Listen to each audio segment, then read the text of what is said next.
These are real 911 calls, disturbing, mysterious, and true. Each story will send chills down your spine and slowly drift you into sleep. This story is completely free. We don't put any ads, which means we don't earn anything from these videos.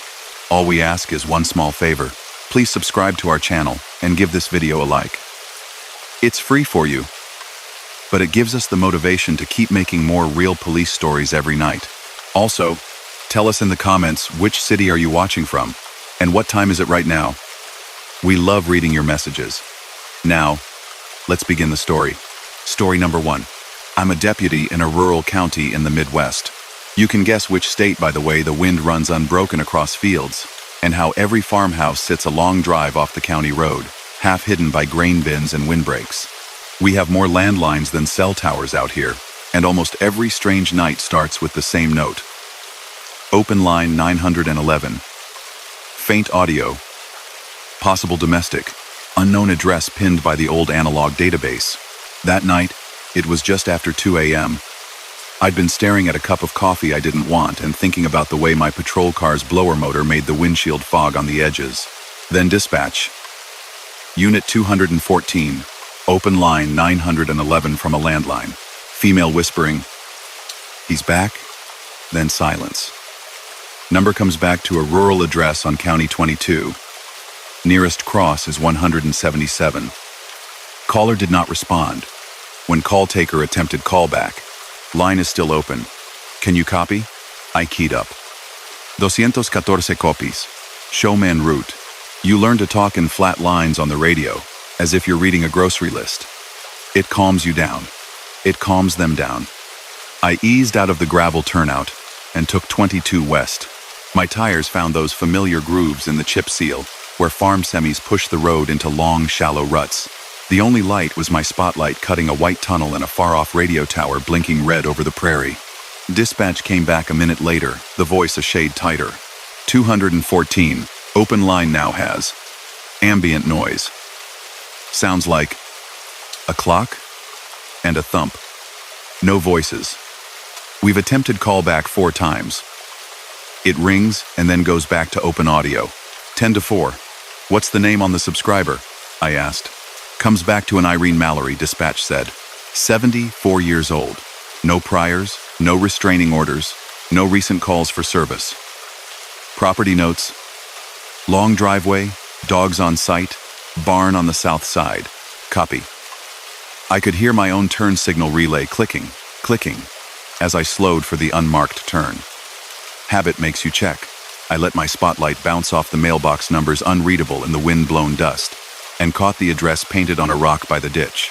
I pulled into the drive, my tires crunching over gravel that was still damp from a shower earlier that night. The house was a 2-story farmhouse, white paint gone chalky, with a wide porch and one of those old-fashioned porch swings barely moving in the wind. One upstairs window had a light on. The rest were dark.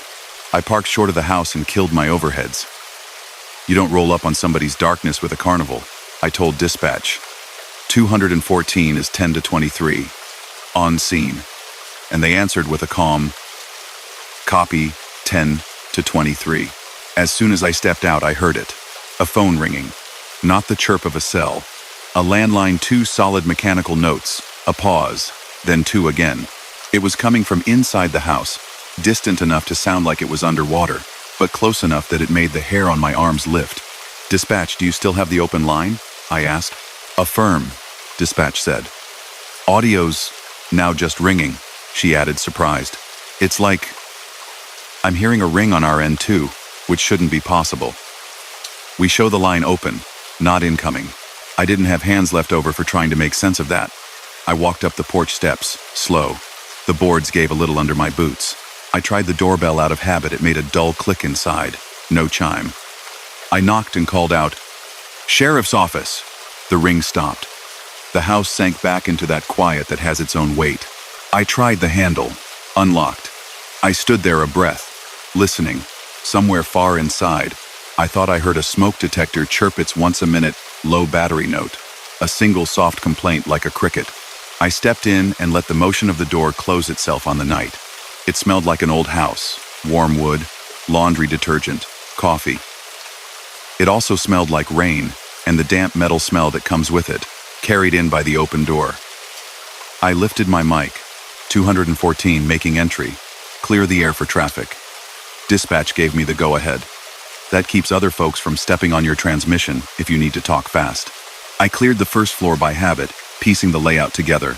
A parlor to the left with framed photos lining the walls, a hallway straight ahead, kitchen to the back with a round oak table, and those vinyl back chairs every farm kitchen owns. A clock on the wall near the stairs ticked, slow and loud. 2 family photos hung near it, graduations, Christmas sweaters.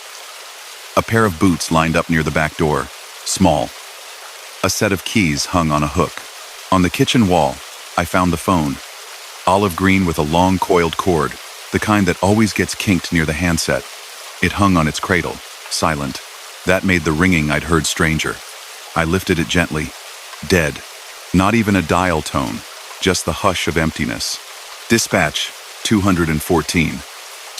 Landline here is dead. I have an audible smoke alarm chirp and a mechanical clock. No one answering. Request a second unit, code 2, and notify nearest EMS to stage, just in case. It would be 20 minutes minimum before anyone else made the drive, but you ask for what you might need before you need it. I moved back to the hallway. Stairs up to the second floor had that narrow, steep run you see in farmhouses. I paused at the bottom and listened. Somewhere, something made a soft bump. Not a footstep. The kind of sound a draft makes when it finds a door that's not latched. As I started up the stairs, my radio crackled with a faint, out-of-phase version of my own boot on wood. I froze. Then the dispatcher's voice, far away and uncertain. 214. We can hear you moving. There's audio like footsteps on the open line. Copy, I whispered back without thinking, because my voice felt too big in that narrow stairwell. Advise if you hear anything else. The upstairs hallway was short, just 3 doors. One was open to a bathroom with green tile that had seen decades of scrubbing. One was a bedroom with a quilt drawn tight over a neat bed, a small fan on the nightstand still oscillating in the dark. The third door was closed. From behind it, I heard the faintest ring. 2 notes. A pause. 2 notes. It had the strained echo of a sound coming through wood. I glanced behind me. The light from downstairs didn't reach up here. I clicked my shoulder mic. 214. I have a closed door with a ringing landline behind it. 214. The open line on our end is now silent, dispatch said.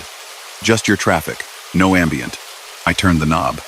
The door opened onto a small room that might once have been a sewing room or office.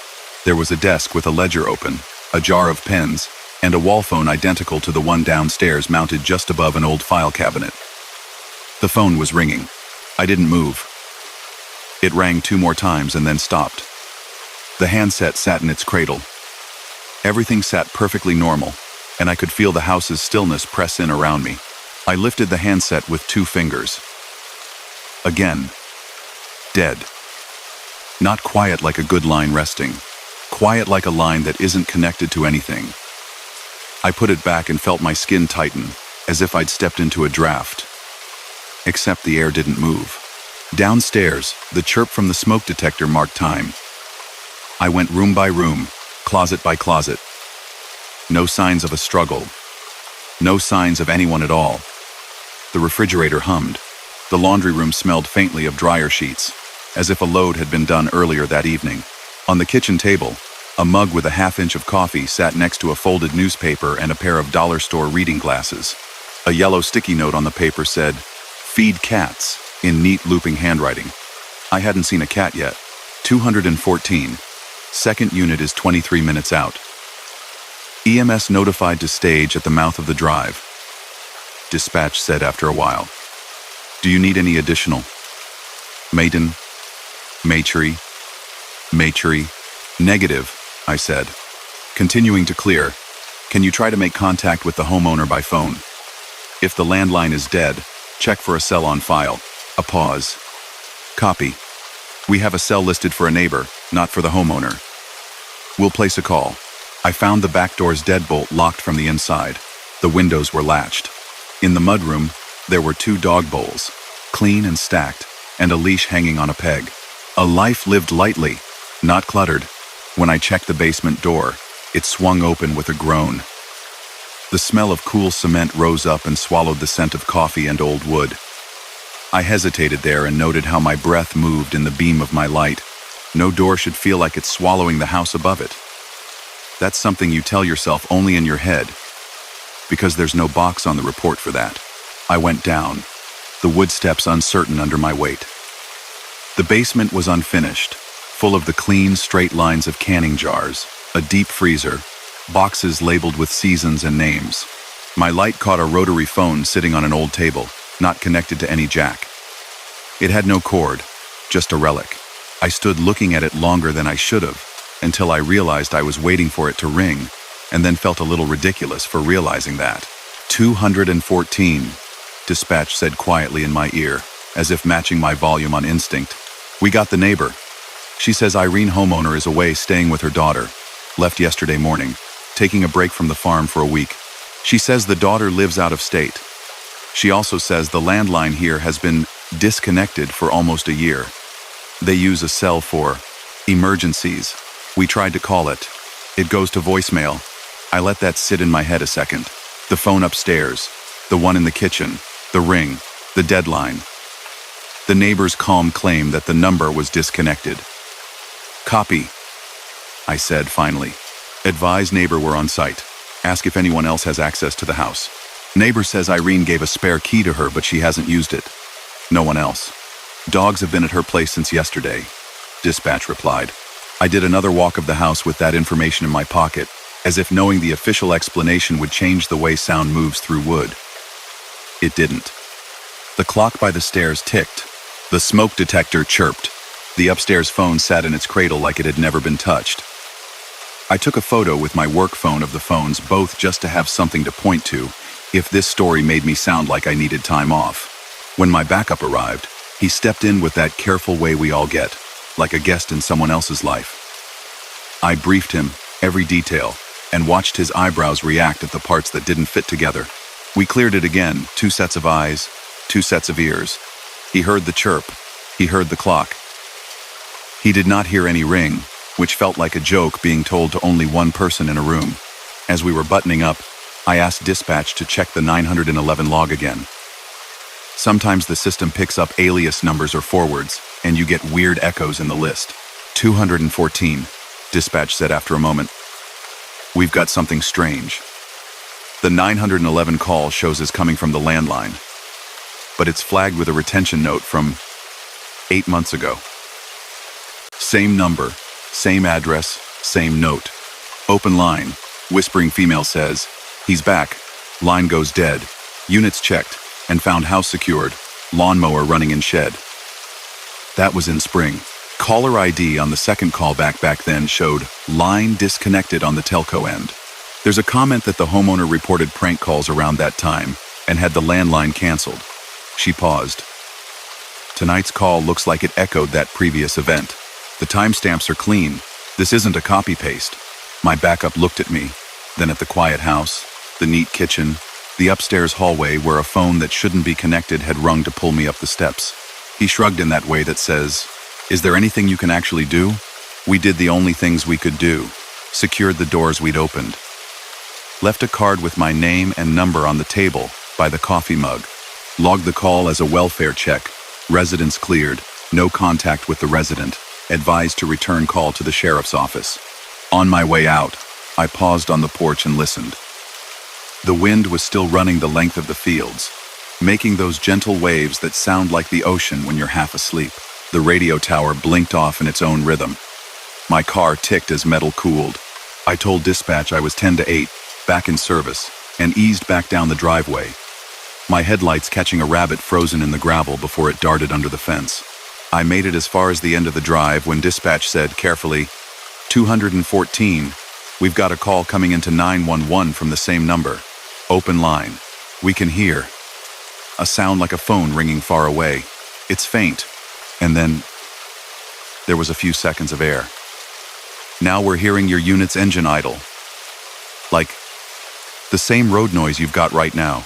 I parked on the shoulder under the black shape of the windbreak. I listened to my own engine idle, slow and steady. I stepped out and closed my door softly. The world snapped back to big. Fields, sky, the distant hum of the highway. I could hear the wind move through the grass in the ditch. No ring, no duplicate of me except the me I always was. Copy, I told dispatch. Document it.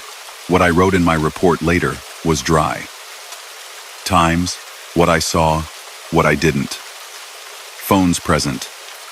No dial tone. House secured upon departure. Notation that a prior call matched tonight's in phrasing. That the open line carried ambient audio. That we notified the neighbor and left a card. What I don't put in the report because there's nowhere for it is that when the clock ticks that loud in a quiet house, it doesn't sound like time. It sounds like something locked in, still moving. What I don't put in is that I stayed awake the rest of my shift, listening for phantom rings in my own head. A week later, a voicemail appeared on our admin line at 3:12 a.m. No caller ID, no callback number, just a recording that started with silence, and then the same mechanical two-note ring echoing from far away. Our techs pulled it, saved it, shrugged. It's still in the system, flagged for retention. If you put on a pair of good headphones and close your eyes, you can hear, just under the ring, the tick of a clock and a single chirp that marks a minute passing in a house where no one answered, because no one was home. I've told this a few times, always to someone who's just started nights and thinks the quiet is the easy part. It is, mostly. But sometimes the quiet is the call. Sometimes nothing is exactly what you were sent to find. And sometimes, when everything is written down and cleared, something else keeps the line open. Story number 2. I'm a response officer in the north of England.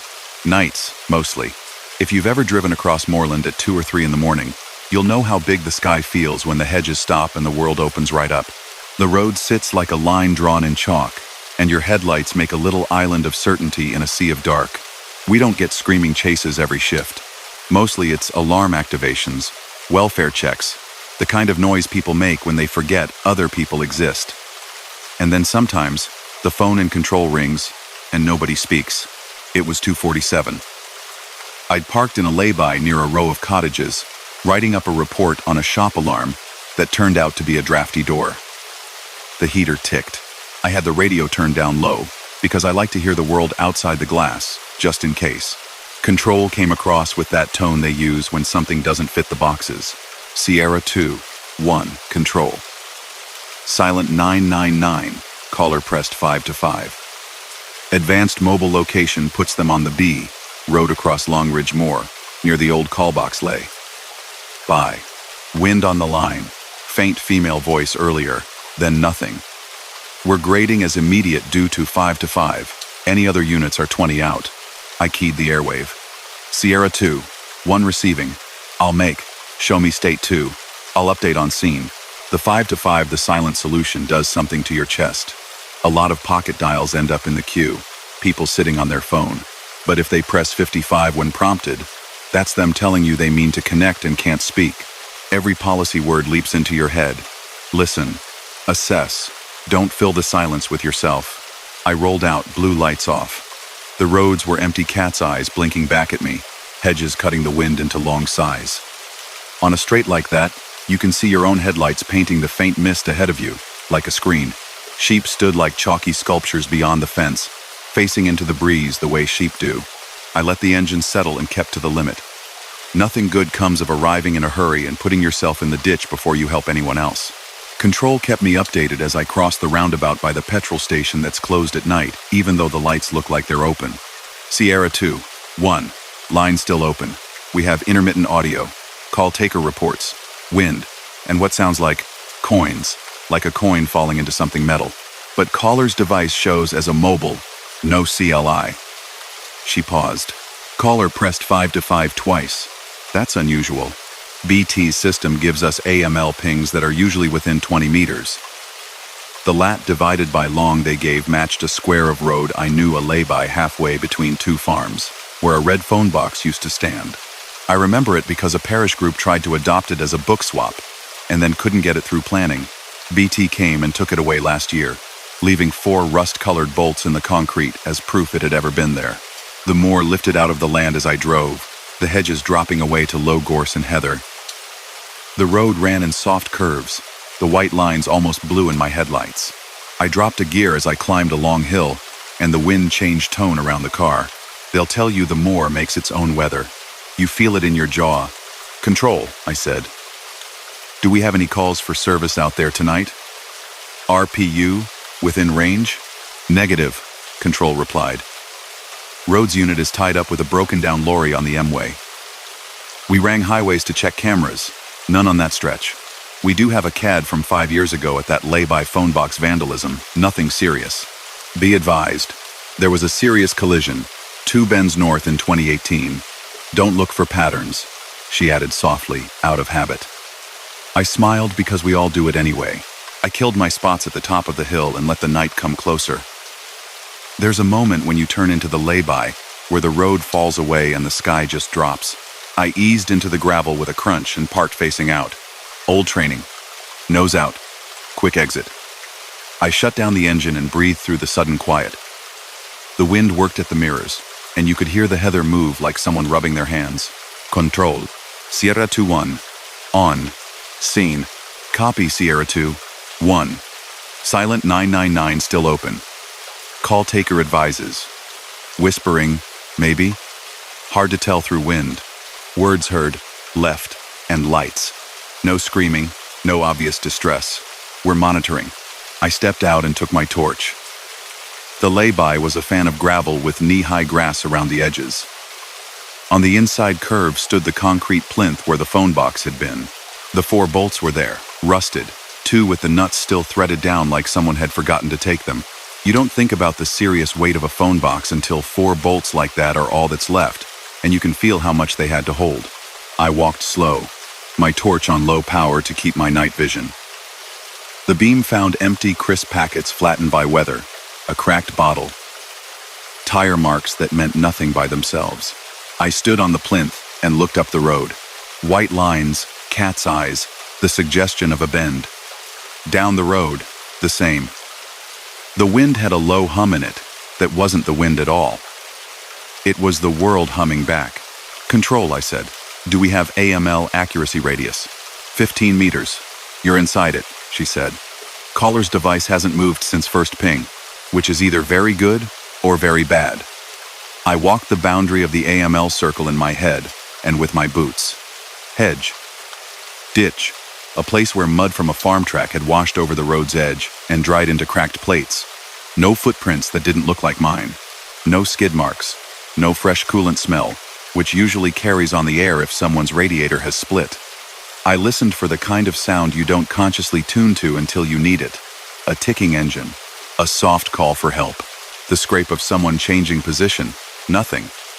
Just the wind. And faintly, a distant bleat from a sheep who had something to tell another sheep. Control piped up. Sierra 2-1. Call taker says hold. Okay. They've heard 3 pips. Like the speaking clock. On a 999. That shouldn't be possible. Her voice had that careful evenness we use when we don't want to lay our own nerves on someone else. 3 pips. I haven't dialed 123 inches a decade, but everyone my age knows that tone. The lady who tells you what time it is at the 3rd stroke. I swallowed. Copy. Advise if voice repeats. I went to my boot and took out the long rope of scene tape, just in case I needed to own the space for a bit. It's not for the drama, just a way of telling other drivers there's a reason to give you room. The tape flicked once in the wind and then hung still, which is how you know the air's moving but not going anywhere. I stood at the center of the AML square again, as if the coordinates could show me the occupant. If you can hear me, I said, not keying my radio, using my own voice to the dark. I'm here.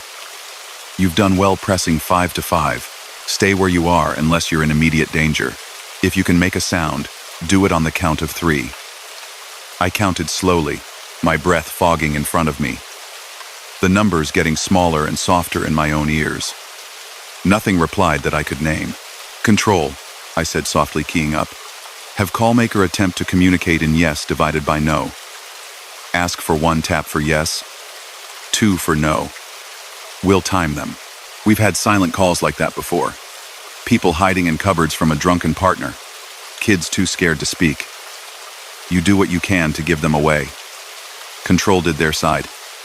We waited. The wind brought a long note across the moor that, at first, I took for an HGV on the far road. It had that hollow bass that feels like distance. It didn't end. It bent and folded like a tone someone was holding, and I found myself thinking of foghorns even though the coast is miles away. Sierra 2, 1, Control said, almost whispering out of habit. The line just gave, ticking, regular, and then a voice. Same female. She said, "You're late," or "It's late. We're not sure." Call taker asked for taps. We got one sound after about 10 seconds. But we can't tell if it's a tap or a coin. Then the line went back to wind. My torch caught something at the edge of the plinth metal, and a hint of red paint in a crack in the concrete. I crouched and brushed at it with my glove. A 1-pence coin, iron core showing where the plating had worn. Old, sticking where someone had dropped it and maybe kicked it down years ago. It didn't mean anything. It meant everything, standing where the box had been, with Control telling me they were hearing coins. I took a breath. Control, check our open incidents for any other 999 seconds in the last hour near here. Also, ask BT if the call's being routed via anything unusual. An older switch. And, can you pull the CAD from that 2018 collision? I just want the exact time. She came back after a pause. No other 999 seconds in the immediate area tonight. BT says the call is from a mobile with no CLI, as we said, no SIM info. They can see the IMEI sometimes. This time they can't. They don't like that, but it happens. The 2018 collision was logged at 3:04. Caller was a male, third party, reporting headlights in the ditch, and a bang. Fire and ambulance attended? You're asking because? Just building the picture, I said. What time is it now? Ardian Wushabafen. I looked up the road to the north. In my mind, I saw the place I'd seen in daylight where the tire marks cut the verge years ago, and the council had replaced a post. It's a normal stretch of road, always was. But at this hour, standing by a plinth that used to connect us to other people, time felt like it had more than one lane. Another car's engine came low across the heather. I stepped out of the lay-by and onto the tarmac. Torch lowered, hand up. A hatchback crested the slight bend, dipped as the driver saw me, then slowed and stopped well short, hazard lights blinking. I walked to the driver's side and kept my tone as gentle as the world needed. Evening. You didn't see anyone on the stretch behind you? Any vehicles off the road? No, officer, the driver said, a middle-aged man with a dog on the back seat looking at me with that solemn dog look. Quiet as anything. What's happened? Just checking on someone, I said.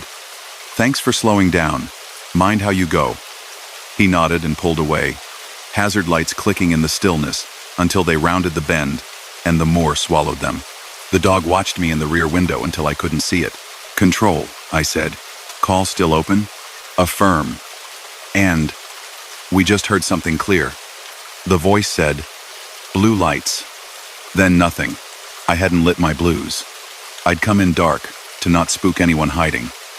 My car sat with its reflective Battenberg asleep. There was no other unit for miles. My scalp did that prickling thing that has nothing to do with imagination. It's just your body being older than your job. Say again, Control? I said. Blue lights. Not shouting. Just. Like an observation. Female voice. Adult.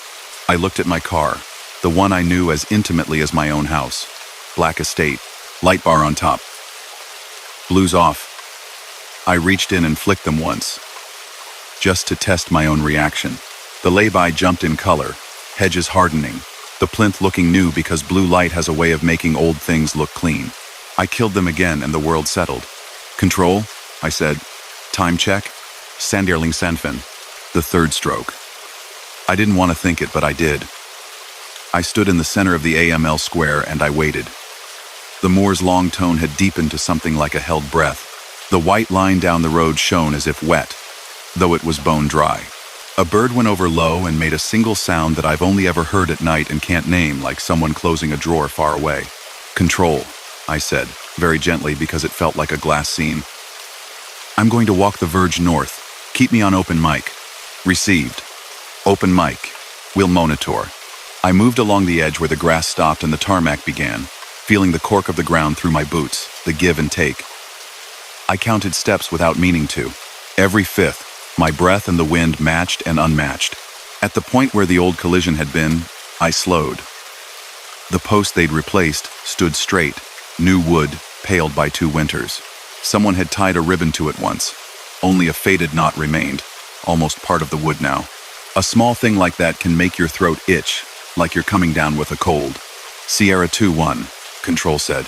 We've got another word. Left. Then thank you. Very clear. And we heard a car pass. Not like yours. A different engine note. But our line is the caller's line. There's no patch to your radio. I stopped. The road ahead was empty, no lights approaching. I turned slowly and made myself not sweep the torch all over like I was in a film. Method. Discipline. Torch beam lowered. Then raised. Hedge. Verge. Ditch. Dry. Nothing. The engine note Control had heard came then only now, to me a long way off. It's an odd feeling listening to a sound described to you arriving after it's been and gone on someone else's ear. My airwave gave a quiet crackle that wasn't a transmission. In the sound, I heard a voice for half a syllable my own, delayed by a breath saying, Control.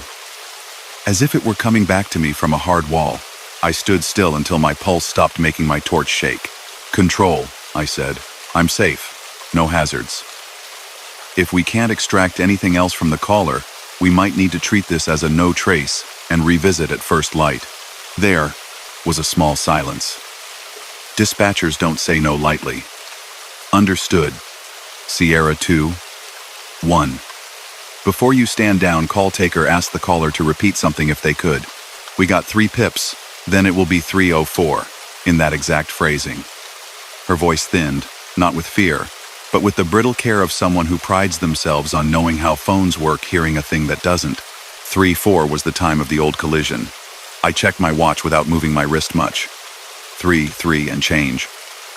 Seconds can be entire lives if you watch them pass. I stood by the repaired post and watched the white line like it had a meaning beyond the paint. A small draft moved across my face, then stopped. Like a breath someone didn't want to complete. There was no car, no person, nothing but the sound of the moor and the ringing nothing of there being no ring. At 3-4 exactly, something changed that I can't catalog. It was as if every sound, including my own heartbeat, took one step to the left. The wind rounded a note and became a shade lower. The white lines looked briefly like they were not straight but had always been leaning. I wouldn't put that on a form. There isn't a drop-down for it. Control, I said softly. Time? Sandelingsiffen. Any audio? A breath. The line cleared. Female voice said, I see you. Then the connection ended. The call dropped. No CLI to call back. I stood there a while because leaving too soon felt like leaving a conversation before the last word. Then I walked back to the plinth and crouched again, looking at the bolts threaded into concrete like hearts drilled into stone. My torch picked out a faint ring of cleaner gray around where the box had once Saturday, a ghost footprint of a thing that used to be. I don't mind telling you I put my glove on the square and pressed my palm to it for a second. No reason. Maybe every reason. Back at the car, I told Control I was returning to patrol. Grade is no trace, seen and searched. Document all audio. If BT can pull a recording, retain it. Received, Control said. We've marked the CAD for retention. And Sierra 2-1? After we dropped, we had a very brief call pop into the queue. One ring, then gone. It tagged as from the old phone box number, which is obviously retired. We're logging it as system error. I drove slowly off, tires crunching, the world widening again to that whole unknown night. 2 miles down, at the crossroads where the hedges start again and the houses begin to put their warm behind curtains, I pulled to the verge and sat a minute. Not because I was shaken at least, that's what I told myself, but because I wanted to hear something living. A blackbird gave a few notes, confused at a street lamp. A fox crossed the road, easy as a ghost. I slept the next day like you do after nights deep, then odd. When I came back in, the call had become one of those stories in the room we don't call stories. The call taker had clipped the audio for training purposes, because it was a good example of scene setting in the absence of words. I sat in a side room with a pair of cheap headphones, and I listened respectfully, like you do for the dead and for the living both. Wind, yes. The thin, bright scratch of a mobile mic trying to make sense of air, and threaded through the simplest, small human moments. A single whisper that could be left, or late, or light. 3 pips, at the third stroke. The normality of a thing that should belong to another number, another time, and then a line that is worse in its way than any scream. Blue lights. A narrating of your arrival from the edge of someone else's moment. I wrote my report factually. State 2 at 2:58. On scene at 3:01. Search conducted. No persons found. No vehicles found. No damage to property. AML plotted to lay by. Observed bolts from removed BT kiosk. Control reported anomalous audio. Coins. Pips. Voice. At 3:04, line disconnected. Incident closed, pending further information. What I don't put in the report because there isn't a field is that sometimes the job feels like ferrying messages between rooms in a house where most people are asleep. You don't always know which way the message traveled. You don't always know when it was written. You just carry it. Lights off, voice lower than usual, and hope you set it down where it was meant to go. Since that night, I slow without thinking when I pass that lay-by. In daylight, it's just gravel and gorse, a little hollow in the road with bolts. The council will probably remove when someone has the time. At night, I glance and I see my own car there. Once, the way a memory flashes brighter in the exact place it happened. Sometimes, even with the radio low, I hear a tone I tell myself is the wind on the aerial. 3 pips. A polite voice reminding everyone what time it is, in case anyone is listening. Story number 3. I'm a police sergeant with a prefectural force up in the mountains of Honshu. Nights suit me. The roads are narrow, edged by rice fields and little streams. And once the shutters go down on the shops, the only bright things are the vending machines and the LEDs on roadside mirrors. Our calls come through 110, and the tone that plays before the operator speaks is so familiar that, even off-duty, if I hear a similar chime in a store, my shoulders square without me noticing. It was January dry cold, the kind that makes your breath sharp and turns sound into something smaller. I was running patrol between an unmanned station and a cluster of houses that still have wooden siding dark with old rain. The snowplows had been out earlier, but the sky was clear now, and the snow at the edges squeaked under my boots when I had to get out of the car. The town sleeps early in winter. You can hear the river from the police box if you open the sliding window. Just after 2 in the morning, headquarters came on the air with a voice I know calm. Osaka-born, been in our room 20 years. Sato. 3. Cho patrol car. Copy. We have 110 open line. Female voice whispering, or possibly breath noises, not responding to the operator's questions. We hear a tune, like a station chime. Location data puts it near Yanagi Station. JR East Transport Control also just called. Repeated activation of the emergency call button at the level crossing below the station. No train scheduled. Can you attend? I acknowledged. Voice flat out of habit. Flat keeps everyone from thinking your hands are already moving faster than you want. I was 3 minutes away in good conditions, and the roads tonight were clear. As I rolled out from the police box, I could see the red Boss Coffee vending machine in the mirror, shrinking into that small domestic light every Japanese night holds somewhere, no matter how rural you are. Yanagi Station is one of those little rural platforms on a single-track line. One shelter on each side, a simple footbridge, a timetable taped to a pillar under plastic. Last train is usually around midnight. Most nights, the platforms are empty by 10. Below the station, the road crosses the tracks at a level crossing the kind of place where you know if another car is coming because you've known the other driver all your life and you can hear how they shift gears. As I turned onto the approach road, I killed my high beams. The valley holds sound like a bowl. The crossing came into view just as the red lights began to flash. The bells started their metallic, measured ding-ding. Not urgent yet, just a statement that something on rails was allowed this space. The barrier arms began to lower with that slow machine confidence. And there I was, alone on the road, the only engine, 2 in the morning with no train scheduled until sunup. "Headquarters," I said, keeping my engine just above idle to keep the heater. "I have the crossing at Yanagi activating. Lights, bells, barriers. I can't see any approaching headlight from either direction. Request confirmation from JR East on traffic. Copy. Yanagi crossing active. JR East Control reports no traffic authorized. They say their panel shows the track circuit occupied between block markers, but no train in the block.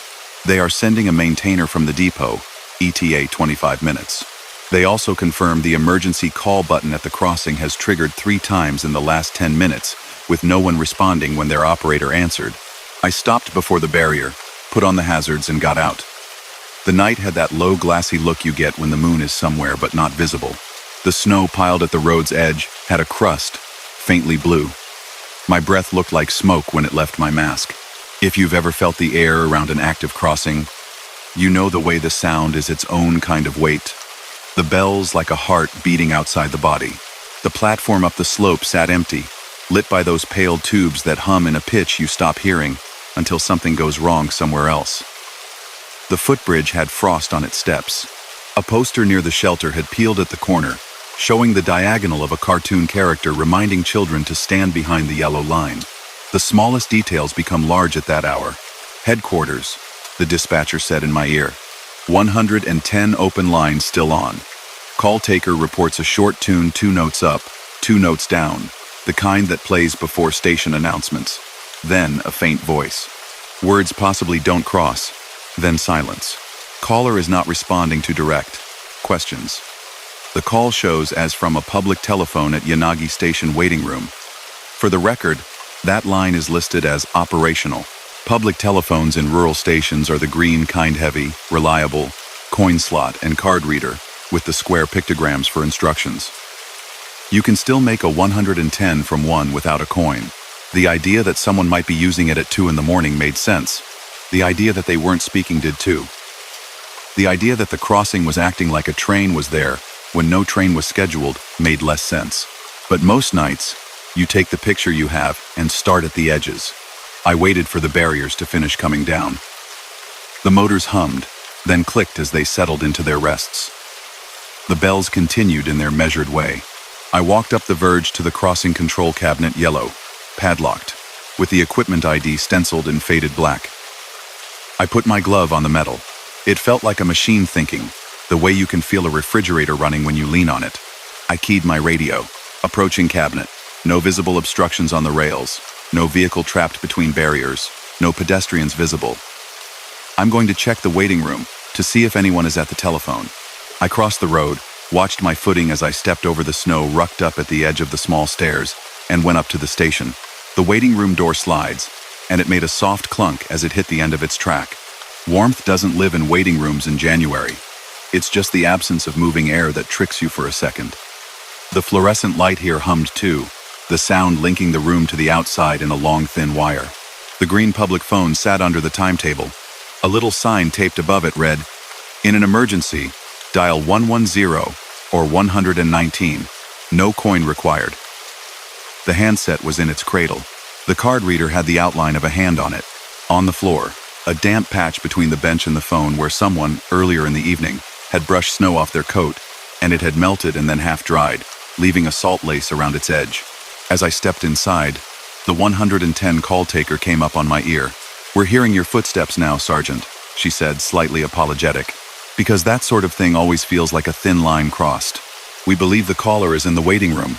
Try to make contact." I spoke in my polite voice, the one I use for elder citizens and children. "Police, I'm here to help. If you can hear me, please say hello." The room answered with the faintest ventilation sound and the hum of light. I walked to the public phone. My gloved fingers felt stupid on the handset, so I took one off and let the cold bite me so I could feel properly. I lifted the handset. No dial tone. That's not unusual. Some phones here require you to dial first. I pressed 110 out of reflex.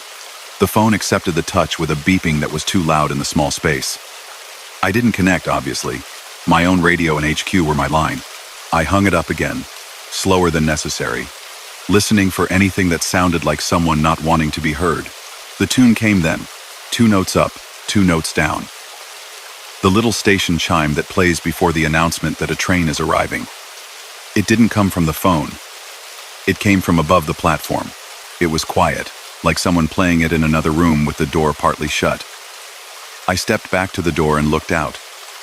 The platform speakers are small things mounted under the shelter roof. A second chime, the same pattern. Then a faint recorded voice, the cadence familiar even if the words were awash at that distance. A train will be arriving shortly. Please stand behind the yellow line. I instinctively looked along the track, no light coming from either curve. The bell at the crossing continued its unvarying statement of the obvious. The barrier arms stood down. The rails were black lines set in white. Headquarters, I said very evenly, because we all listened to tone first. Station announcement, chime and voice are playing. There is no train in sight, and none scheduled. Please reconfirm with JR East. GR East Control confirms no traffic authorized. They have set all signals at danger and have applied a track block as a precaution. They say the local control panel for the crossing shows occupied. They are not sure why. Maintainer is 5 minutes out. 110 open line caller just whispered something. Call taker heard, "It's here." Or possibly, "It's clear." She's not sure. Caller still not responding to questions. I went back down to the crossing, moving slower than I wanted to so I didn't miss something right in front of me. The arm on my side is red and white striped, each section with that reflective sheen like fish scales. The bell has a small cover over it, a hat that keeps snow from clogging the hammer. It did its job, hammer striking with that metallic patience we all trust, because it is machine patience, not human. I stepped over the barrier at the far end, where the arm leaves just enough space if you walk sideways. In training, they tell you not to cross without good reason. An unexplained activation counts. On the tracks, steel makes sound differently. There is the distant oil on metal smell that never leaves old rails. I crouched and put 2 fingers on the web of the nearest rail. It felt colder than the air, which is normal. It did not hum with the low mechanical vibration you can feel before a train you cannot see yet. I stood and looked down in both directions again. Nothing, just the idea of a train where no train was. The maintainer's truck turned into the road, its tires making that wet sound snow makes when it's been crushed under many sets of chains and then refrozen. 2 men in orange came out, their breath making twin ghosts. We bowed, quick, got our formalities out of the way with names and ID numbers, and they went to the cabinet. One had a key. He opened it, and we all leaned toward the glow. Inside, a strip chart ticked a little line in real-time, quiet proof of things that had happened in the last hour. An LED that should have been dark was on. Track occupancy block 21. Another blinked on a slow, even rhythm. E. Call. Activated. Pressed 3 times, the maintainer said. Half to me, half to his colleague. No answer when we pick up. Like somebody walks away. We all heard the station chime again then, from up the hill. 2 up, 2 down. The loudspeakers did not look alive. I have watched maintenance guys pull those and replace them. I know their sounds up close. The bells are designed to cut through noise. These sounded like memories of bells. That was the strangest part. At the same moment, headquarters said in my ear, "Call taker reports station chime audio on the line again. They can also hear the crossing bell faintly. Sergeant, the operator is going to speak into the public phone line in case someone is listening. Stand by." We waited, all 3 of us holding still without agreeing to. Somewhere a dog barked twice, and then, as if embarrassed, stopped. A faint recorded tone, smaller than the chime, ticked out of the station speakers if I pressed my mind to it. I would say it was the kind of tone the system uses to mark the beginning of a message.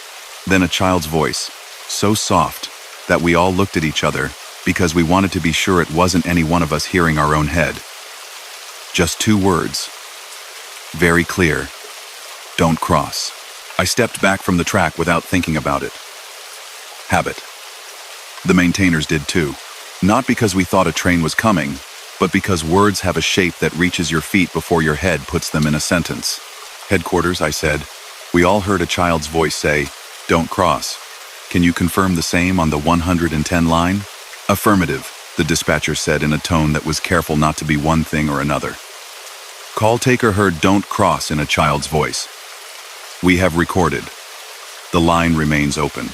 The maintainer checked the relay bank with a wooden tool, tapping each gently, listening. "No stuck armature," he said out loud. Again for both of us and for himself. He checked the track circuit connection. The little analog meter showed occupied. He unlatched the emergency release and then latched it again without pulling, because procedure requires the railway control center to give permission. He spoke into his handheld, old habit making him give a little bow toward the cabinet as he addressed the man miles away watching a panel. He said, "Yanagi Crossing. 2 staff on site. Police present. False occupancy indicated. Request permission to reset track circuit." The voice on his handheld came back filtered. The way all voices from control rooms sound like what they do is repeated many times in bright rooms. Permission after 3:15 only. Shinkansen block test upstream. We can't risk anything interacting. Hold until 3:15. Confirm no obstruction. He looked at me. I nodded. If there had been any obstruction vehicle, branch, person, my whole voice would have been different. I checked the time. 3:12. There was a rhythm to all this that my body acknowledged without my permission. The crossing dinged. The station gave its 2 up, 2 down again, and this time, without any announcement following. I know a handful of station jingle sequences by heart from commuting. This one I knew only at a distance. It repeated, then stopped. "Headquarters," the dispatcher said. Call taker heard whispering. Words were, "It will stop." Then, "Thank you." The line is still open. "Sergeant, verify your exact location," I told her. She told me the mobile network placed the 110 call at the waiting room phone with a 20-meter radius. I said there was no one in the room. She said the operator had asked the caller to make a sound if they could. Nothing audible came through to them except the station chime and our crossing bell. That would fit a public phone left off the hook, but the handset had been in its cradle, and the line had been open for 13 minutes. At 3:15 precisely, control gave permission to reset. The maintainer pulled the small red lever inside the cabinet. It clicked with a clean mechanical certainty that modern devices do not bother to imitate. The LED for the block occupancy went dark. The crossing's bell stuttered, then stopped. The red light stayed steady for a second, then winked out. The barrier motors woke with a small whine and raised the arms. The world went immediately much bigger. If you've ever stood at a place where something repetitive stops, you know the way air returns to your ears. At that precise second, the 110 call ended. The dispatcher said it like she was reporting the end of rain. Open line disconnected. No KLI. No callback option. We have retained the audio. We all stood in a triangle by the cabinet, the 3 of us looking not at each other but at a point just past each other's shoulders, the way men do when something sits between them. That is not the kind of thing you draw a circle around and talk about. Then we did what we do, because the world needs you to take it in steps. The maintainers logged their actions, initialed the paper strip, called their control to confirm the reset held. I walked the 50 meters in both directions, swept my torch under the rails, checked the drainage, checked the little warning signs for pedestrians that always tilt a bit by winter because the ground shifts. I went back up to the waiting room and stood in the doorway. The fluorescent hummed. The poster with the cartoon kid had peeled another millimeter. I lifted the public phone handset again. This time there was a dial tone. I pressed 110 and let it ring once, then hung up. My own radio gave a polite click in my ear that I imagined to be the operator looking at my call ping and shaking her head because she knew it was me. I returned to the car and let the heater find my fingers. When I told headquarters I was clear, the dispatcher added, as if she had been deciding whether to say it at all, "We pulled up an old CAD for Yanagi from 3 winters ago. There was a call then, at 3:15. A child pressed the emergency button on the crossing and said their parent had dropped something on the tracks. By the time officers arrived, nothing was on the track. The crossing had reset on its own. The station chime played without a train then, too. The audio attached has the same 2 up, 2 down. Different timbre, but the same pattern." She paused. GR's maintainer that night noted moisture in the cabinet. They replaced a relay. Nothing since. I thanked her. It's not that the past gives you anything immediate to do. It's that it gives your brain somewhere to set the box. I wrote a report that read how reports read. 2-8. Dispatched to Yanagi Station for 110 open line and crossing activation. 2-11. On scene. Crossing active. No rail traffic observed. Attended waiting room. Public phone in place. No persons present. Station chime audible without approaching train. JR East maintainers on site. 2:26. Crossing reset 3:15 per control authorization. 110 line disconnected at 3:15. No hazard located. Patrol clear. 3:28. There is no box on the form for a voice said don't cross, and I stepped back without deciding to. There's no drop down for sound of a tune heard where a tune should not be. There's certainly no place to write that. Since that night, when I drive past Yanagi and the lights are off on the platform, and the vending machine alone makes that small, constant hum, I hear the 2 up, 2 down pattern in the way my turn signal clicks when I wait at the next intersection. Weeks later, JR sent us a short note. The cabinet had been dry. The relay tested fine. They suggested a momentary fault and thanked us for attendance. Our own technical staff clipped and kept the 110 audio for training how to handle a silent call when environment tells most of the story. If you listen on good headphones, you can hear the crossing bell fading out when the barriers lift. Just before it ends, a faint voice says something that you could translate 3 different ways because that's how language works, especially when it is old and small and careful. It might be arigato. It might be, it's clear. You take the meaning that lets you sleep. People sometimes think the scariest thing in this job is loud. It isn't. It's when the world behaves as if it is informing you of something, and you can't quite tell what you are supposed to have learned. That night, the machines spoke the way they always speak. We listened like we always do.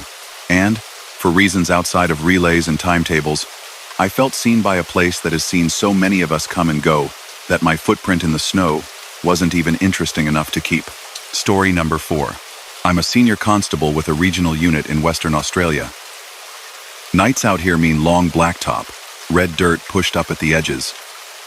Stars so thick, they make the highway feel like a line drawn under the sky. We share the road with roos, cattle that find a gap in a fence at the worst time, and road trains that carry half a town on 3 trailers. We don't run sirens much between midnight and dawn. There's often no one to hear them but the driver you're going to see anyway. Our callers hit 00000, and some of them don't or can't speak. You get good at listening to the silences. It was late in the dry. Heat still hung on the bitumen even after midnight, rising off it in a smell like warm rubber. I was parked up at a rest area a couple of hours south of town, windows cracked to let the mozzies out and the night in, catching up on notes from a welfare check at a roadhouse where a bloke had decided to sleep behind a stack of pallets because it felt safe. The radio was on low. It's never completely quiet out here, crickets. A frog under the wheel arch, the soft tick of the bull bar cooling. Comms came up in my ear, voice level but pitched a shade lower than usual. Senior 1-4. Copy. 000 open line. Caller not speaking. We've got ambient audio whined. Insects. No traffic noise. Operator heard a female voice whisper, "Stay left once," then nothing. AML puts it on the Great Northern Highway, 14.6 km north of the Warra Creek rest area, east side of the road. Additional data shows it came via a public emergency roadside phone number. Note says that phone was decommissioned in 2012. Can you attend? Backup is 45 out. I keyed up and kept my answer flat. Senior 1-4 received. Northbound. Show me en route. Old habits keep the nerves from getting a story of their own. I rolled out without hitting the blues, just sidelights and low beams, until I cleared the gravel. UHF channel 40, the truckies channel, ticked softly on the second radio. A bloke 100 k's away warning of a steer on the shoulder. The night had that roomy feeling you get between roadhouses, when the next sign is a white diamond telling you how far to a T-junction you won't see till next week. Comms updated as I floated over a long dip. Senior 1-4, the operator's still online. Ambient unchanged. We can hear what might be a tone. Short, three-note tone, repeating every minute or so. The kind an emergency phone makes if it's off the hook.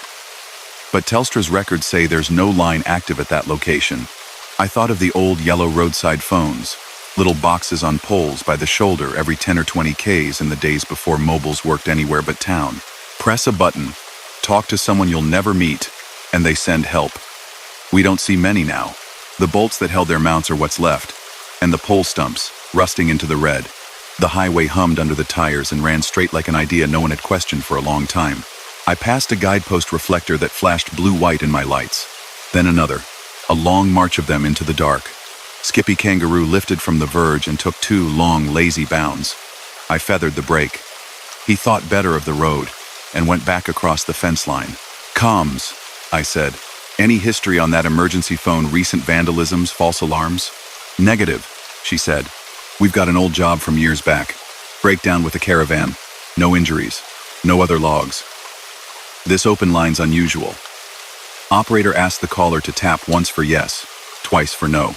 "We got something." Single click, then nothing. "Copy." I could feel the air get a shade warmer as I dropped into a shallow valley where the bitumen holds heat all night. The desert does that. It keeps a little piece of day to itself. My odometer told me I was close before any sign did. The roadside grass here is that stiff, knee-high stuff that cuts you through the uniform if you let it.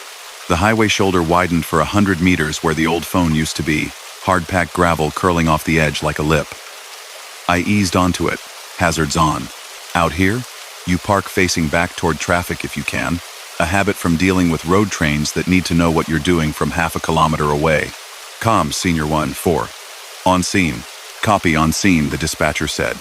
000 still open. The night here had a different sound. The crickets were steady, and the wind did a slow run across the spinifex. I stepped out and let the cabin light go off behind me, so my eyes could adjust to the darker dark just beyond the beams. My torch washed the shoulder, then the little square of pour where the post had been. 4 galvanized bolts sat in concrete like teeth. The paint ghost where the emergency phone's base had been was a cleaner square inside the dust, a decade-old negative of a thing that used to help people. I stood there and listened. Call takers sometimes tell you they can hear you moving when they're still on with the caller, like your footsteps are happening in their machine. They don't love saying it. None of us love hearing it. Tonight, the dispatcher, good at the job, not given to superstition, said quietly, "Senior 1-4. The operator reports the same 3-note tone, and now, we can hear clicking in time with your footsteps." Could be coincidence. The voice hasn't returned. "Copy," I said softer, because my own voice felt like it took up too much space. I crouched beside the bolts and ran my glove over the concrete. It felt warm still, the way stone does after it's been in sun all day. A little lizard skittered from under the edge and froze 2 meters away, thinking itself invisible. I raised my mic. "Comms, any vehicles reported in the last hour between Warra Creek and mile 140? Any broken down on the shoulder? Truckies calling anything in?" "Negative," she said. "Channel 40's got 1 driver talking. Cattle grids 50 Ks north. Nothing near you. Your backup unit has turned at Yarren. Still 40 minutes. I took a slow walk north along the shoulder, sweeping my torch low, letting the beam find tire marks that meant nothing, and skid scuffs that meant too much. Nothing fresh. No glass, no coolant leak, no gouge from a wheel rim searching for a purchase. I turned and did the same south. At the edge of my torch, a pair of eyes flicked, and then were gone. A dingo deciding I wasn't interesting. The 3-note tone came then, not from my radio, from the air, or from a place just beyond easy hearing. 3 notes. Descending. A little electronic chirp like an old device saying, "I'm here." I've heard emergency roadside phones make that sound once, when someone didn't hang up properly and the line tried to get their attention. This one sounded thinner, like a recording of a recording. "Comms," I said. "I've got 3 descending beeps audible here, near the footings for the old phone. Can the operator confirm she's hearing the same?" "Affirm," the dispatcher said. Operator reports 3 descending beeps repeating approximately every 60 seconds on the open line. She believes they're coming from the caller's end. "Any chance Telstra have left a test unit connected here?" I asked, even though I knew the answer. She smiled in her voice without meaning to. Telstra says there's no copper in the ground there anymore. That section was pulled in 2013. New fiber runs on the other side of the highway, nothing to do with the old phone. I leaned back against my bull bar for a second, feeling the steel against my shoulder through the uniform. Over the insects, I heard a change in the night's breath, a long exhale way up the road. A road train makes its own weather when it's coming. You feel it before you hear it proper. I stepped away from the edge and moved to the outside of my car, so my shadow would tell any driver what I was. The 3 trailers' lights showed as separate flickers at first, then as a string of points, then as the shape of a moving town. He eased a touch at the sight of me, engine note dropping slightly, and kept left with a professionalism I felt like thanking him for. He gave me 2 quick blips on the air horn. "Saw you, mate," and rolled on, a wind he made arriving after he passed. "Senior 1-4, comm said. The operator advises the female voice again. Words. "Stay left." Then lights. Then nothing. Then, I looked down at my car. I'd left my light bar off, hazards only. Out here, people on the shoulder will steer toward light, if their tired eyes go where the light is. We keep it calm when we can. "Copy," I said. "I'll do a slow sweep with the spot." I took the handheld spotlight and washed it gently across the verge north, then south, then across the narrow median of scrub that separates the lanes where the highway widens for overtaking. Stems of dry grass lined up and lay down under the beam, then stood again as the wind decided for them. I was about to step back to the bolts when the spotlight picked out a little cross down in the scrub, 2 pieces of timber bound with baling twine. A bit of high-vis tape faded to dull orange circling it. Someone had put it there, and long enough ago that the wood had grayed. On the cross, a name I won't repeat here, and 2 dates, one far too close to today. People mark the places where the road didn't forgive. It anchors memory for them. And for us. I went to it, not touching, just nodding my head because we do. The wind moved the tape a little, a weak version of the sound that emergency tape makes when you set a perimeter. The 3-note tone came again, very soft. I turned back to the bolts without really deciding to. The bolts somehow felt like the center of whatever was being asked here. "Comms," I said. "Have the operator ask the caller if they can say their name. Then, if they can't, ask them to press anything twice if they can hear me.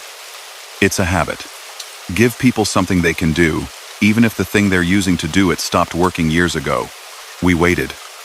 Insects sawed the same note. The land did not move. The answer came to comms before anything came to my ears. "Senior 1-4. Operator heard a click. Then a long breath near the mic. Then the word truck or track.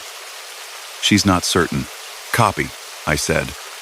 "I'm going to walk the center line 100 meters either side. Keep me on open mic. Out in the middle of the highway, you feel like the only upright thing on a very wide table. The white line at night shines like the inside of a shell."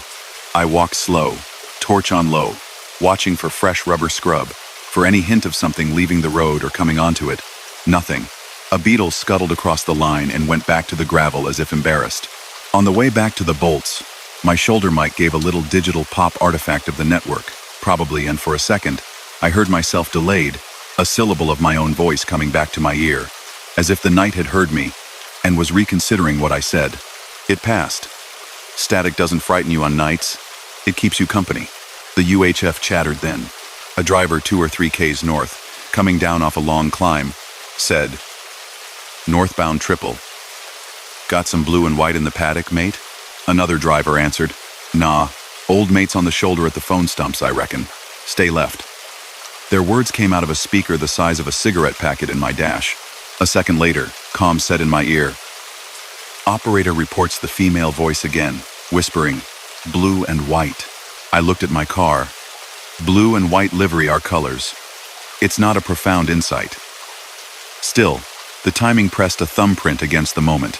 Headlights came from the south, this time a Ute single cab doing the limit, one headlight a shade dimmer than the other. He slowed a touch as he came up, pulled into the widening near me, and rolled down the window. A young bloke in a shirt with red dust ground into the fibers held his arm against the top of the door, looked at me with that country compact courtesy. "You right, officer?" "All good, mate," I said. "We had a call from this spot. Anyone broken down when you came through earlier?" He shook his head. Haven't seen anyone all night. Had a roo jump the wire 10 Ks back, that's it. He hesitated, then nodded at the bolts. Used to be a phone here, hey?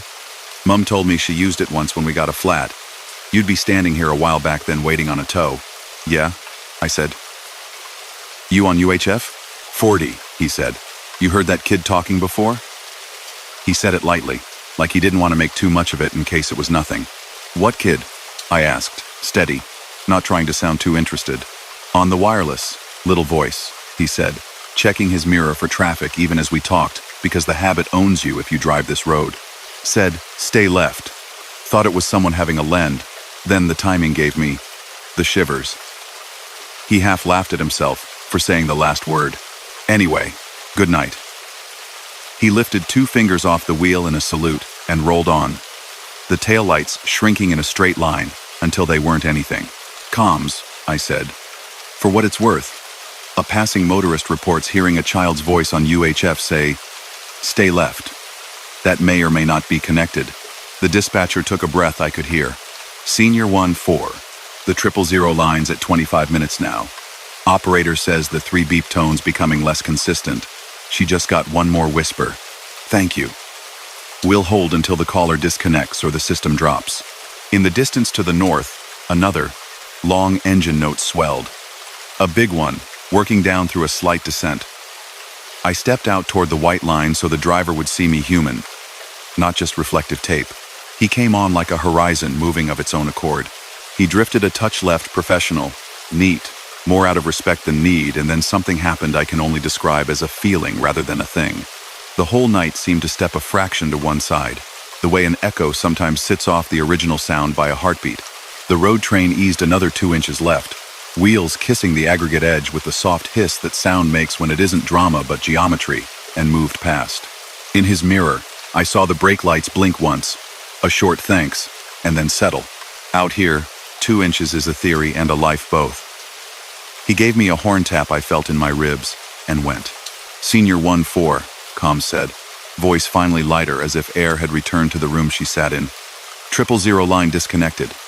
No CLI. We can't call back. Operator has tagged the audio for retention. We're holding the CAD open for your file. I looked down at the bolts one more time. 4 circles in a square. The concrete held the heat for other reasons now.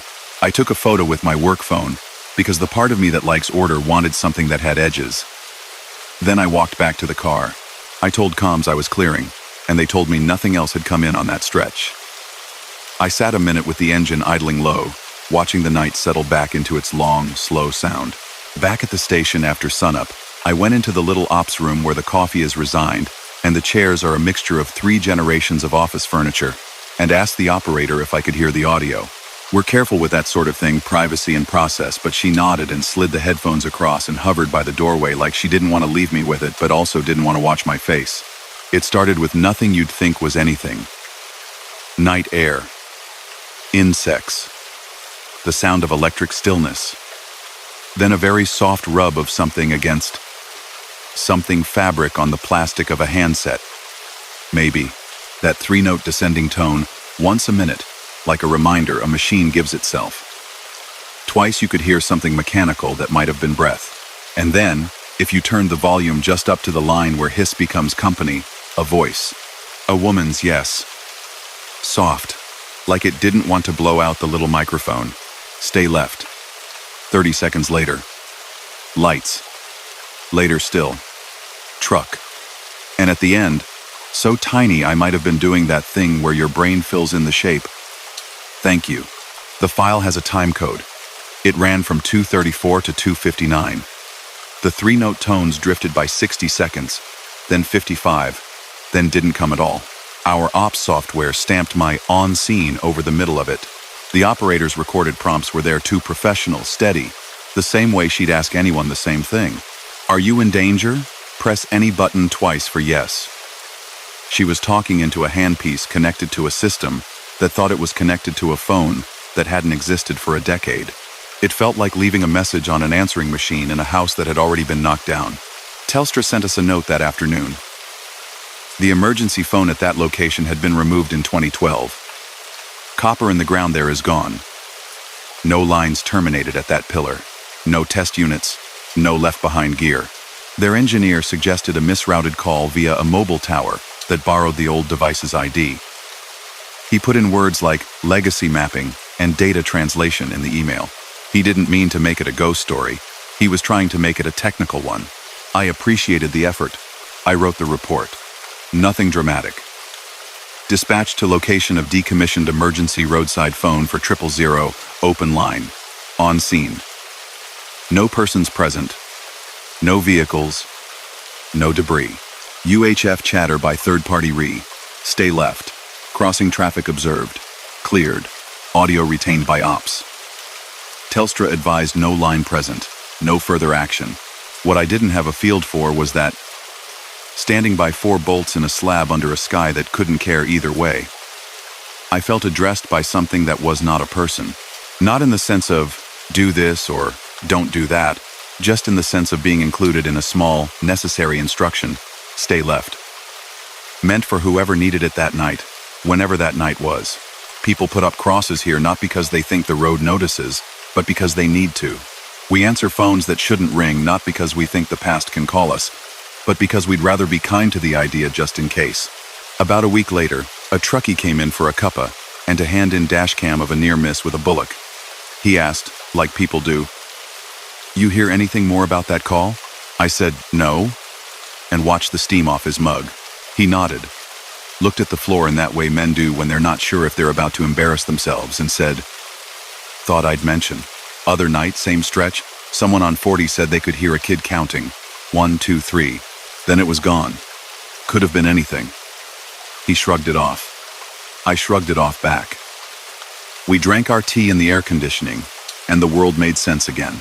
Out on that shoulder now, midges still find the bits of you your uniform doesn't cover. The bolts are still there. The paint ghost is still a cleaner square inside the dust.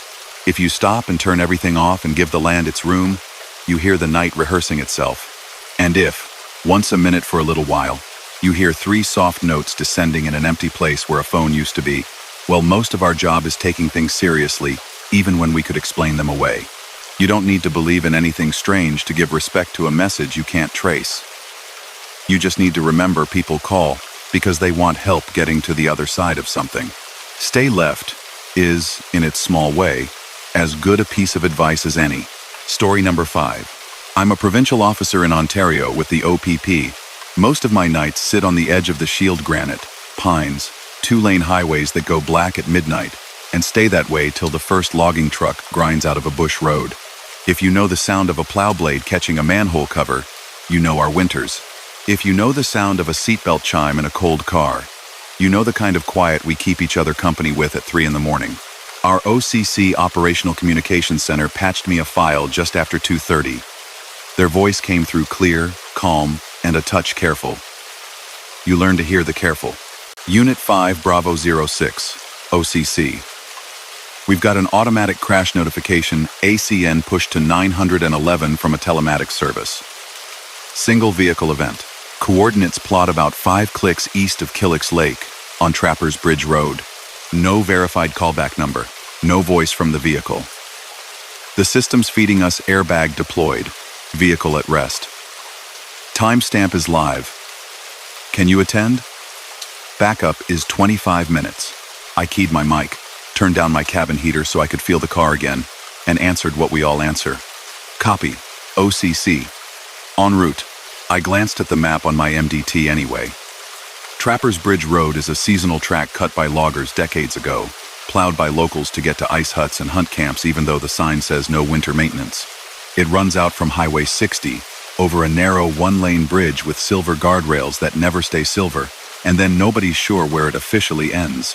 If you need someone, you drive until the road asks questions and then you keep going until it stops. The highway was clean between the shoulders, salt lines like chalk, wind pushing ground snow into low dunes across the second lane. I didn't light the roof. No one out here needed to see a circus to know something was wrong. I took the turn for Trappers and felt the suspension go from groomed to honest, the kind of ripples that make loose coins talk. Trees flattened the wind. The stars changed from a spray to a ceiling. OCC cut back in. 5 Bravo 06, be advised. The telematics call is still open to 911. Operator hears an impact tone, then a seatbelt chime at intervals. No voice. The vehicle ID came through as partial make unknown, VIN not fully decoded. We're attempting to reach the telematics provider for more data. It's a familiar dance now. Late, model cars call for help when their people can't or don't. Some calls are crystal. I've talked to a car that told me it had rolled twice and that the airbag had dusted its entire world. Some calls are mud, beeps and silence and a question mark for a latitude. You learn to carry what you don't know and drive toward where you think the person is anyway. I ease down to where Trapper's Bridge crosses the creek.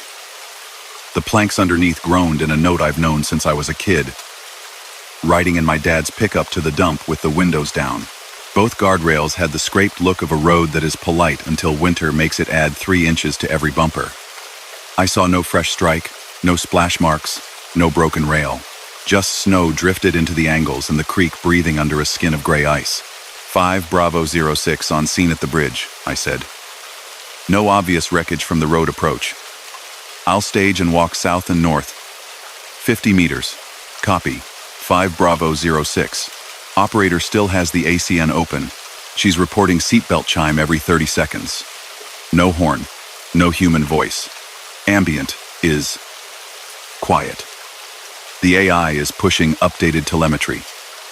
It thinks the vehicle is stationary. There's a line that says ignition off. We're not sure how it knows, but it thinks it knows. I set my hazards, shut the door, and let the car's warmth leak into the world behind me. My torch found nothing more offensive than the skeleton of a coffee cup under one guardrail and a line of squirrel prints at the other. The snow at the shoulder held one set of tracks I didn't like or dislike. Old, rounded by wind. A passenger car that had gone nose out and then straightened. Not fresh. If you've seen fresh, you know. Under the bridge, the creek made the sound of a wrist turning a jar lid 1 click at a time. The ice wore stains like tree rings. No hole. No black water punched into a shape that meant a vehicle had gone where it didn't belong. No spray thrown up on the underside of the bridge. Just the suggestion of current and a fox trotting upstream on the bank like it had a job that couldn't wait. 5 Bravo 06, OCC said. We got the telematics provider on a second line. They're indicating the VIN belongs to a 2008 sedan GM platform, registered out of Sudbury District back in the day. They're also... Sir, they're saying that VIN was marked scrapped in 2015. Their rep says a module may have been reclaimed and reused in a different vehicle, but their system isn't showing a current subscription. They're not sure why an ACN came through. Static let itself be heard for an extra beat after that. We don't believe in ghosts on paper. We believe in bad data and old systems talking to new systems without asking permission. The ice under my boots squeaked, which is what it does at -20, and that seemed more real than anything aluminum and plastic could tell me. Copy OCC, I said. If we can get a better lat divided by long, I'll push deeper down Trappers. Does the operator hear anything like an engine ticking? Negative, she reports. Sergeant, she's hearing the door, a jar chime now. One tone, repeating twice, then pause. She just heard a faint, child voice? Could be radio artifact? Words sounded like, hello? Not clear. I stepped off the bridge deck onto the packed shoulder and felt the give of the snow under the crust.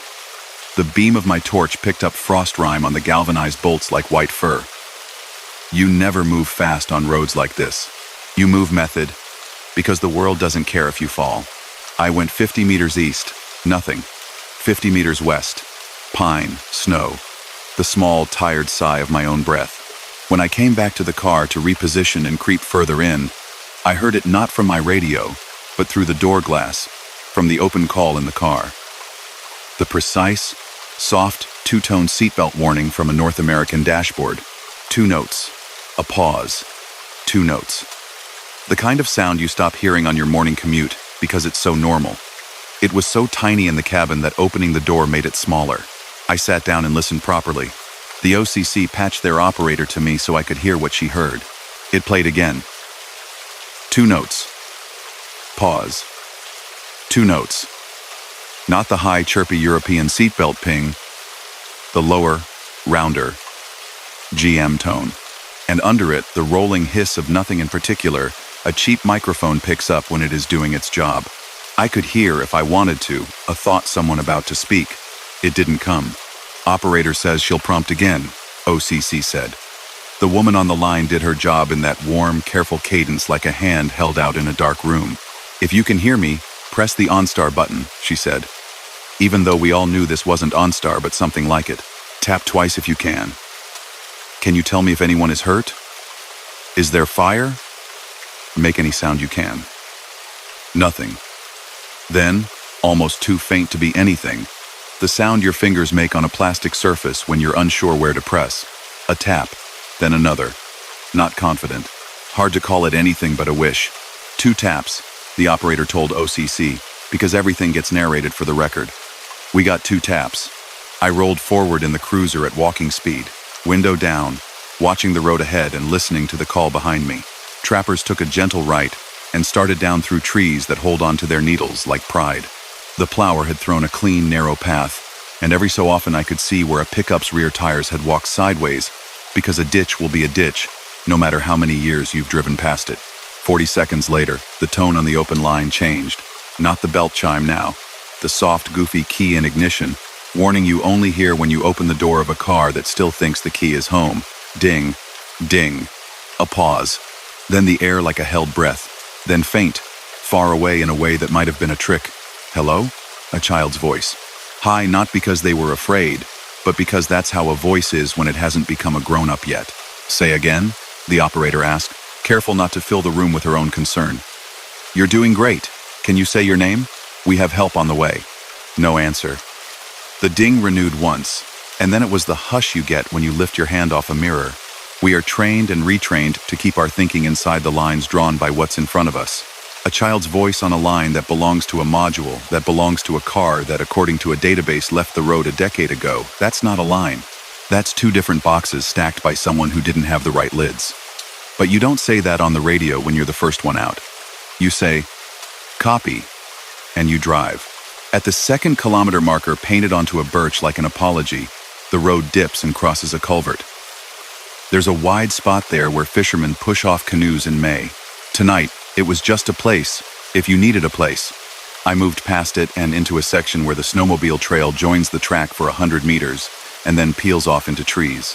That join had fresher marks. Sled runners had polished the snow into a hard, glassy sheen. A set of boot prints crossed the road diagonally. Their edges were crisp enough to fight the wind, soft enough not to be tonight's. 5 Bravo 06, OCC said. Telematics provider now believes the last known good tower was east of you by 2 kilometers. They warn the telemetry may be old. They say the call session is behaving like a legacy ping. Their words. I'll keep pushing east, I said. Any other calls on this stretch? Negative, OCC said. No third parties, no complaints, and, hold on. The operator's voice dropped a step, almost a whisper. We just heard a horn brief, like a lock confirmation. Then a voice female said, it's cold. Then silence. I pulled the cruiser over and sat, because if a human voice comes through anything out here, you don't split your attention. The ACN audio played out the cold, and the chimes, and the little plastic taps. You might think your heart would pound. Mine didn't. It slowed. The body knows when to make the room bigger. I got out and walked a little triangle up road, to the ditch, across and back. Down in the ditch on the north side, where the road drops just enough to make a calm pocket, the wind had done what wind does with snow. It had put it where it wanted. The pine needles lying under that thin sheet made a pattern like writing in a language I don't know. I got down on one knee to look for any black that would mean oil or coolant. Nothing. Just the sweet, dusty smell of cold conifer and the mineral silence of a night that didn't owe me anything. Back in the car, the operator tried one more time. If you can hear me, I'm going to count to 3. Make a sound on 3. She counted. Slow, because nothing out here wants to rush. On 2, a noise came that might have been breathing or might have been a cuff brushing a microphone on a collar. On 3, nothing. And then, as if by way of apology, the old GM door chime again like a room acknowledging itself. 5 Bravo 06, OCC said. We've got a time on the VIN's prior collision. If you're interested. 2015. File says vehicle left Trappers Bridge Road at a curve near Killicks Creek. No foul play. Single occupant. There's a comment. Child's car seat recovered intact. She let the last word stop without letting it land. I put the cruiser in gear and idled to that curve because my head had already drawn a line there. A yield sign leaned into the idea of wind. The snowbank wore tracks where someone had walked out, years of someone's, to look over the edge and remember or imagine. The creek there isn't a big one. It snakes behind the guard of spruce and rises again to join the main branch under the bridge. If a car went off in spring, rescue could get a wrecker in. In winter, your options are colder. I turned the car off and sat until the silence had weight again. The ACN audio on my passenger seat, the operator's whole world through her little headset, offered one last seatbelt tone, then nothing. OCC said, like she was reading a weather report she didn't believe. The line just dropped. No CLI, no callback. Telematics provider can't reinitiate. I stood outside the car and watched the tree line breathe. Far overhead, the aurora did that smear then ribbon thing it does when there's no one else on the road to say, look. Years ago, an old partner told me to rub my fingers together when the northern lights were out and see if I could hear the crackle. I never could. Tonight, for a second, when I put my glove on the guardrail that had caught the sun all afternoon and now was giving it back to the dark, I swear I felt a grain of sound. Not enough to write. Enough to make me say, okay, out loud to nobody. Backup arrived then. A truck from the next detachment over with a man in it who'd been doing this longer than me. I briefed him plain. We walked the shoulder together, put our hands on the rail like it was a thing that could answer. We crossed the bridge, stood upstream in case there was something under the ice we couldn't see. We did not fall through. We felt dumb for thinking about it. We used the big lamp from his truck and painted the creek bed with light. Nothing looked like a car. We cleared the area 50 meters either side, then 100. Then we stopped making our circle wider because we knew the only thing we were catching at that point was our own breath. We told OCC as much. They logged it with the same patience they log everything. The telematics provider sent us an email that said a lot and meant very little. Legacy device may have self-initialized. Event may have been queued on network. Some ACN calls delay due to tower load. They apologized for any inconvenience and thanked us for our service. They attached no data we could hold in our hands. Back at the detachment, I sat with the operator and asked to hear the audio again. We have to be careful privacy and process, but the file was ours to keep for a while. Training or review, whichever word makes the most sense on a given day. The first 5 seconds sounded like every car interior I've ever known. An air that is more inside than outside. A plastic hush. Then the seatbelt chimed. 2 notes like a small song. Under it, soft as if someone were wearing a scarf over their mouth. Hello? You could talk yourself into hearing a name next 2 syllables, maybe. The door ajar dings, gentle. And then, close to the microphone for a single second, it's cold. Not a complaint. A fax set into a big room. I put into the report what fits a report. 232. ACN forwarded to 911. Coordinates plotted to Trappers Bridge Road near Killicks Lake. 249, 5 Bravo 06 on scene. Visual inspection of bridge and approach is negative. Search conducted along roadway. No debris, no fresh tire tracks, no impact to guardrail. Creek ice intact. Telemetry indicated older GM platform VIN, scrapped in 2015. ACN audio contained tones consistent with door divided by seatbelt chimes and faint, unverified human voice. 3:21. ACN session. Terminated by remote party.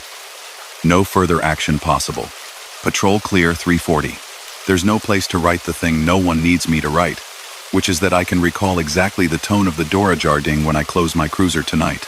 There is no field for the part where a thing made of code and plastic and antennas stitched a line through a winter night and called a room full of professionals and told us there was somebody in a car saying hello, and we went because that is what we do when a voice asks. There is no drop-down for message arrived late. About a week later, OCC asked if they could use the file for training new call takers on how to work an ACN when no one answers. I said, of course. The tech clipped the chimes, labeled the patterns. Seatbelt. Door. Ignition. He did not label, "It's cold." I asked him why. He said, "Because if it's there, the person listening will hear it. We get memorials out here at curves the road did not forgive. In summer, they're little bursts of color against green. In winter, they're ideas under snow. At the curve by Killick's Creek, there's a white cross with a reflector stuck in the top like a star and a stuffed animal that some kid loved in the back seat once. No one disturbed it the night we were there. The fox walked by and didn't put its paw on it.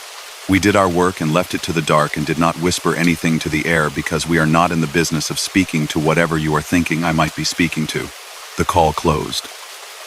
The file sits in prose with a number and a title that would bore you if you didn't know how to read between the lines. When I drive that road now, in daylight, it's nothing. In the dark, if I turn the volume down and let the cabin sound be just the heater and the defroster and the odd plastic tick, there are moments where I swear I hear two notes, a pause, and two notes more.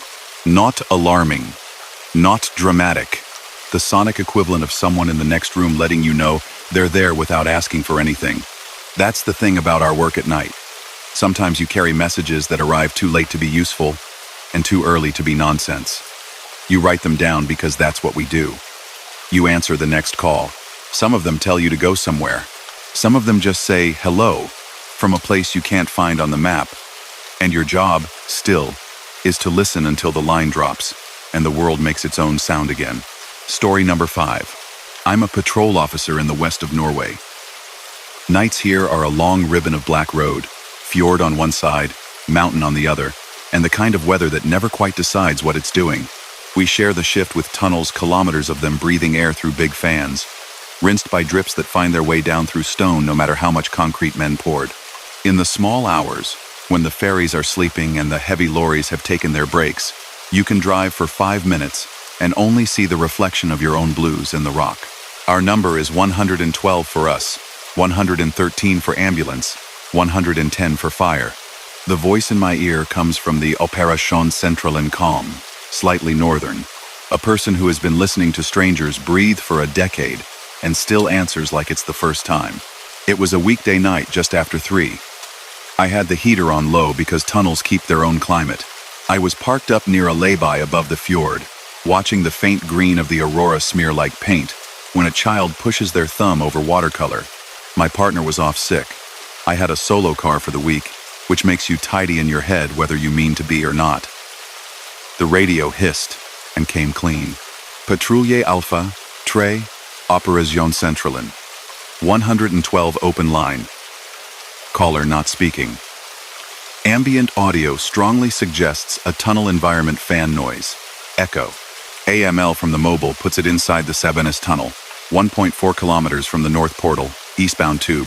Vegtraffic Centralen reports a single emergency call button activation node telephone at the same location. No VTS camera trigger. No smoke detection. Can you attend? Fire is on pre-alert, but they'll hold. I keyed the mic. Voice level. Alpha. Tree received. I'm 7 minutes from the North Portal. Ask VTS to put the tunnel on reduced 30 kilometers per hour and close it if we request. I'll go lights on from the portal. Copy, the operator said. VTS will reduce speed and set use caution on the boards. They want your eyes. Open line remains. Call taker says they hear dripping, fans, and a male breath, but no words. I pushed out from the lay-by, the fjord dropping back into dark. E39 fell toward the tunnel mouth, the concrete portal glowing white in the dipped beams, like the throat of some animal that sleeps and wakes while you watch. The overhead boards ticked to 30. My blues threw sharp white back from the signs that tell foreign drivers what to do if something goes wrong in there. Lay. By every so many meters, node telephone in the niches, turn off engine, wait for help. At the mouth of the tube, I slowed, checked the cameras on my MDT and the little schematic the Vegtraffic Centralen had pushed. They showed nothing moving where there should be movement. Plenty of tunnels here have cameras at intervals, but there's always blind spots. You learn to respect the bits you can't see. Alpha Tre. VTS came up direct. A man with a Bergen sing-song flattened by long nights. We have reduced the tunnel to 30 and set signage. We can close if you wish. The phone niche at marker 1.4 shows open call state. We have no alarms for smoke. There's a little current draw on the SOS line, which sometimes means a stuck handset. Your discretion. Keep it at reduced and hold closure, I said. If I tell you to close, take it to red and clear the tube. Understood. I took the tunnel at 40 with the roof on and siren off, the beam of my light bar flashing over the curved walls in pulses. The tunnel air always smells a little like warmed rock and old rubber. The fans send a steady whine down the tube. It pushes at your car in a way that makes your ribs feel like the world is breathing beside you. At night, the amber lights along the ceiling go on in segments 1, 2, 3, 4 like someone counted the dark, decided how much of it to share, and drew lines accordingly. The first lay-by slid past, empty. A yellow box with the emergency phone symbol sat in the niche. That little black handset icon every driver knows. Even if they don't know, they know it. The phone inside these boxes calls the VTS directly. If someone holds it down long enough, it also triggers a tunnel alarm and notifies us. Tonight, the box by 1.4 was the one flagged by AML. The mobile ping and the phone system agreed the noise was supposed to be right there. Operación Centralin, I said. Any change on the line? Negative, she replied. The call taker and I both hear. The fans as if you're under them. No voice, no shouts. The operator will try prompting again. I'll relay anything. At marker 1.2, I could feel, in my hands and teeth, the tunnel's structure change slightly the way concrete under your tires tells you where there's been a repair if you've driven a road enough. At 1.4, the niche came up on the left. No vehicle stood in the lay-by. No hazard lights. No person. The yellow phone box's pilot light was on. That's normal. They're lit all the time. I pulled in with my rear still out in the lane, gave it angle so anyone coming would read my shape early, threw the car in park, and stepped out into a world that had no birds, no leaves, no wind, except the wind the system made for itself. Standing in a tunnel when there are no cars is a special kind of still. It isn't quiet, it's uniform. The fans make a sound that flattens other sounds. It tricked me into thinking I heard my own heartbeat in my ears until I realized my heartbeat had adopted the tunnel's rhythm, not the other way around. I walked to the niche. The node telephone box door was shut and latched. The red alarm button below it, the one that sets fire detection to alert if you push it, was not depressed. I opened the phone box. The handset was in its cradle. A little metal sign in 3 languages told me how to call the VTS. The line indicator LED glowed steady, not flashing. If someone had pressed and released, the camera in the niche, if there'd been one, might have seen who. This niche had no camera. My torch found nothing more interesting than a forgotten chewing gum wrapper folded to a sharp point and a tiny silver fish from a motorbike fairing with long-ago scratches. VTS, I said. Niche at 1.4 shows closed door, handset on cradle. Can you confirm your system still shows open call state? A slight pause. The man's voice returned with professional uncertainty. Our panel says the phone was lifted at 3 hours, 2 minutes, and 14 seconds for 8 seconds, then replaced. The line remains, marked as open? That shouldn't happen. The open call on 112 started at 3 hours, 2 minutes, and 19 seconds, according to Operación Centralin. We'll reconcile later. I looked down the tube. The amber lights made a line of stars. Now and then, there's a flicker, as if the power is reminding you who runs the place. I put a hand on the concrete and felt the faint thrum. Near my ear, the radio went soft. Alpha, Trey, Operación Centralin said. Call taker just heard a single word on the 112 line. Male. Very quiet. He said, stand stop, or it could have been stinked. Closed. It was clipped. Operator asked for taps. 1 for yes, 2 for no. Nothing followed. The line continues with ambient fan noise and drip. There's always drip. If you've worked tunnels, it gets in your head. That punctual tap somewhere near, somewhere far, never committing to a place you can point to. Tonight it sounded like water falling into a shallow tray.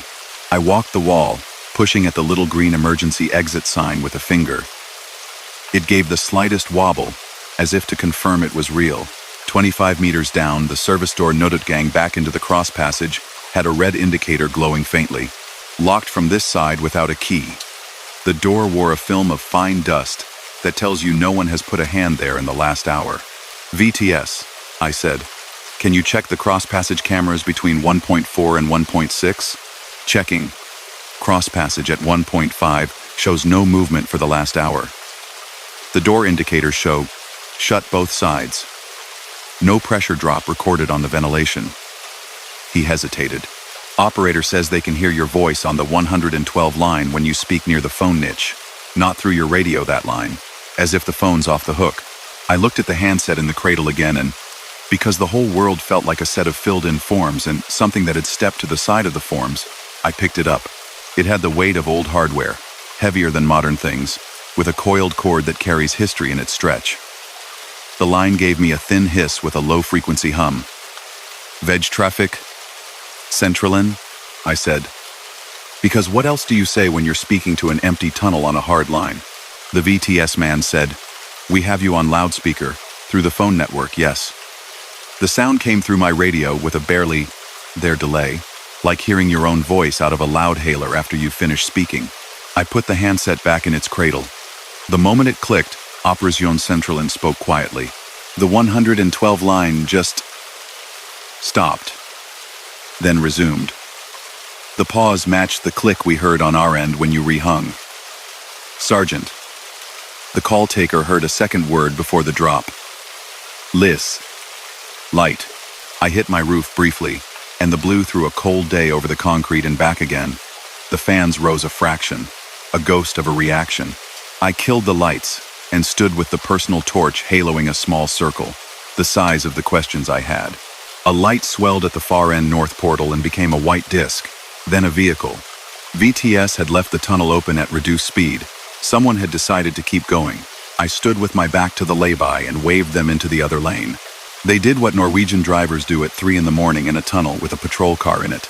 They slowed to 20, held straight, and looked straight ahead as if my eyes were a hazard they might steer toward. Their taillights dipped and rose and were gone into the next bend. Alpha Trey, VTS said. For safety, we recommend full closure if you continue on foot. Do it, I said, and they did. The signs changed along the approach roads with their competent little pictograms. At the portal, red X's lit, and the barrier arms came down. Inside, the world became my world and the fans. The absence of other engines made the air feel farther apart between molecules. I walked another 50 meters in both directions. The tunnel's little geometric signs, the ones that tell men like me how far to the next exit, ticked by. Every 20 meters, a drip in a slightly different key. My shoes scuffed a patch where a lorry had paid a little too much attention to its lane, and the rubber left a long story against the wall. No footprints but mine, no smell of hot brakes or spilled diesel, no oil sheen slicking the dust at the edge. The radio came with that careful tone that means the operator is swelling a bubble around what they're about to say. Alpha Trey, the call taker now reports a different sound, 3 tones, like a test sequence, then a male voice counting 1 to 3, very quiet. And then the word, Viftfan. Her words. It's like someone is naming what you would name if you were in there. But quietly, almost like they don't want to disturb something. You fight the shape your brain tries to make, because pattern making is our monkey trick, and sometimes it gets us. I put my hand on the wall again, felt the thrumming in the skin of my fingers. I'm at the 1.4 niche, I said. If the operator can ask the caller to try once, just a tap or two, we'll wait. We waited. 30 seconds. A minute. A car outside the tunnel bumped over a joint in some other piece of infrastructure far away and sent a feeling through the geology that I could tell only because I was trying to hear for something else. Then, in my ear, the operator's voice softened further. We got 2 soft clicks. They could be artifact. They sounded like plastic on plastic. Then a breath, and tack. Thank you. The thing about this job is that gratitude set into a place where no one is standing lands differently. You hold it carefully, because you're not sure who it belongs to. VTS, I said, what times do you have on your lift and replace at 1.4? He gave me the seconds again. 3 hours, 2 minutes, and 14 seconds to 22. The 112 calls start at 19. A coincidence you could tape measure. We swept the rest of the tube. Fire never spun up. Ambulance never left station. VTS reopened. After 10 minutes of closure. Request from me. The tunnel took a breath as vehicles re-entered a living thing you'd think was imagination until you've stood there when nothing else is happening. I watched a bus go through with its passengers hunched into their coats, asleep in that way people sleep when they trust the world between stops. Back at the car, I sat and let Operation Central do the thing they do, which is to put a frame on what we've just done. We'll hold the CAD open for your report. The 112 line dropped at 3:14. No CLI. The mobile network gives no IMEI for the call. A small percentage do that. We'll request a clip from VTS of the niche camera. Oh, sorry. No camera at that one. They'll send logs. We'll keep the recording of the line for training silent call, tunnel environment. When I got back to the station, I wrote the report like we write them. Times, distances. Niche at 1.4 examined. Handset on cradle. Door closed. Pilot light steady. No persons located. Tunnel closed for 10 minutes per VTS, then reopened. Audio on 112 open line. Fans, dripping. Quiet male voice possibly saying, "Stop divided by closed." Light. Fan, counting to 3.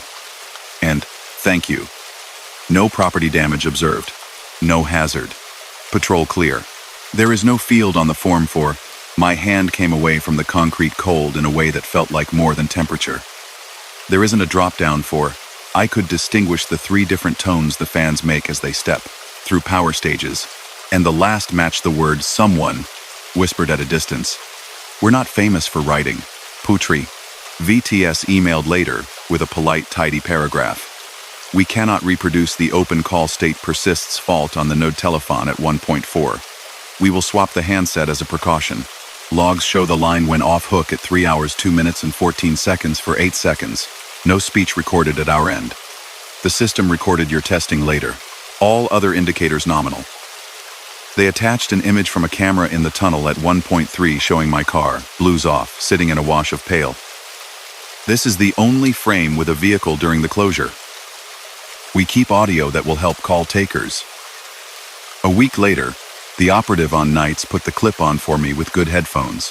I sat in a little side room with walls that never quite get the moisture out of them this side of the coast. There's always a trace, and listen to a tunnel's heartbeat. The fan's constant. The drop like someone tapping a spoon in a sink, not quite regular because water has its own mind. The operator's voice measured. "If you can hear me, press a button or make a sound." And then a man's voice that could be anyone. Anywhere in the country, Norwegian has a way of being specific and general at once. Say, very quiet, "Liss." A minute later, 3 gentle clicks, plastic on plastic, not unlike someone closing the handset on the cradle very carefully because they didn't want to wake someone in the next room. At the end, just before the line dies, a small tack. I've told a version of this to new patrols when we talk about tunnels and phones and what it means to answer a line that might be nothing. Mostly I tell them the part where you put your hand on the infrastructure and it tells you what it's doing, not with words. I tell them about VTS, about asking for closures early, not late, because a tunnel will fill with someone else's problem if you let it. I don't tell them what I've thought about alone at the mouth of that tunnel since, watching headlights come and go in neat lines, that sometimes the messages you carry are a record, not a request. There used to be a sign at the far portal that said in small letters under the big ones, "Hold Roan, keep calm." They took it down when they redid the boards. I still think about it when I pass. Calm gets you through the part of the night where things line up that shouldn't but hurt no one. Calm lets you take a thank you from a line with no number on it and not spend the week making a superstition about it. A month later, fire called us to the same tunnel for a real one. A lorry with overheated brakes had set a tire smoking and stopped neatly in a lay-by further along. The driver had done everything right. We shut it down, we did our jobs, we reopened. As we were picking cones, one of the firefighters, small town, same guys for years, said, "Funny thing, my dad used to drive this tunnel and swore the phones sometimes talked after they hung up. Old wiring." He laughed. "The way you do to keep the world neat." I laughed too. We put the cones in the truck. We went home when we could. When I drive Sabunis at night, I slow down a fraction at marker 1.4. You can't see anything there that isn't there other places. Yellow paint, A green man running. A hum that sits just under your skin. But I touch the wheel once at that spot and think of how many voices the rock has learned to carry. There are worse things than being the one who shows up when someone presses a button and says nothing. Sometimes, nothing is the only thing they have left. Story number 6. I'm a Polizeioberkommissar with the Landespolizei in Saxony-Anhalt. Nights for us are straight B roads across beet fields and old avenues of linden trees, villages that go dark by 10, and the occasional industrial estate that hums to itself until dawn. You get used to the way wind turbines blink red out on the horizon, like a quiet metronome you didn't ask for. Our calls come to 110, and somewhere in Magdeburg, a room of people who have learned how not to panic listens to breathing, trains their ears on small noises, and tells us where to go. It was February. Dry frost. You notice it in the way sound thins out. I was running a late tour, single-manned, the second car tied up on a domestic. The heater in the patrol car was doing that low, constant sigh. Our Lightstelle came up on the digital. The dispatcher I know just by the cadence of her Lightstelle in 32 to 22? 32 to 22 Lightstelle. We have an open 110 from an elevator emergency phone. Caller not speaking. We're getting the device ID and a fixed line number that comes back to the Kreisverwaltung, building the county administrative offices on Havelstrasse. It's closed at this hour. Call taker hears a system voice and ambient echo like a shaft. No response to prompts. Can you attend? Security company says their alarm isn't active. Caretaker is on his way with keys. I keyed back. Flat like we do. 32 to 22, copy. En route. Request caretaker's ETA and contact. Caretaker reports 10 minutes. He lives 2 streets over. He'll meet you at the front. Elevator emergency phones Farstel no truth don't normally come to us. They go to the service company, to a man with a console and a list of technicians out of bed enough nights to have their own stories. But older systems in some municipal buildings still have lines that, if the service handler doesn't pick up, follow on to 110 after a set time. Tonight, the follow-on had happened immediately. The operator said the connection sounded like an old analog line, which puts a certain picture in your head. Heavy handset, coiled cord, the kind of plastic that goes yellow. The Kreisverwaltung building sits in a 1,972nd square.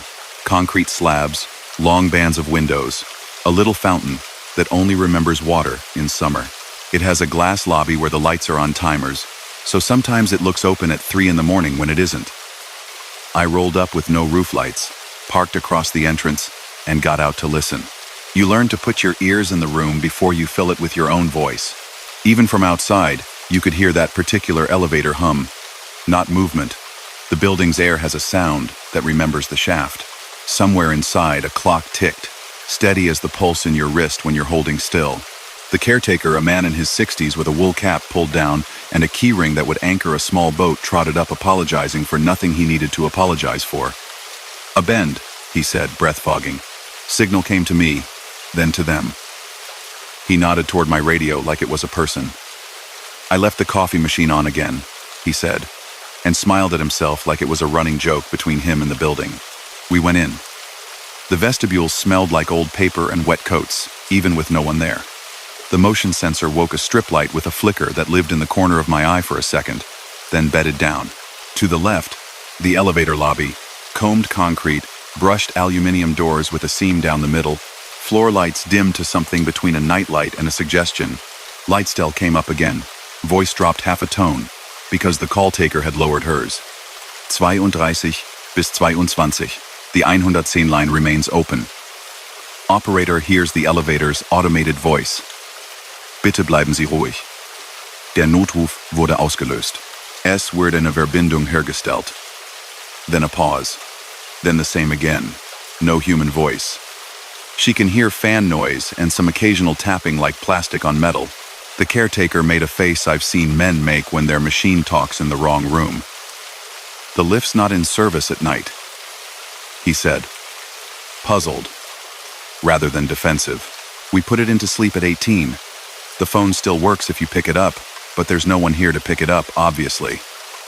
He fumbled the key for the service panel, found it on muscle memory, and opened a little steel door next to the call buttons. A row of toggles sat inside.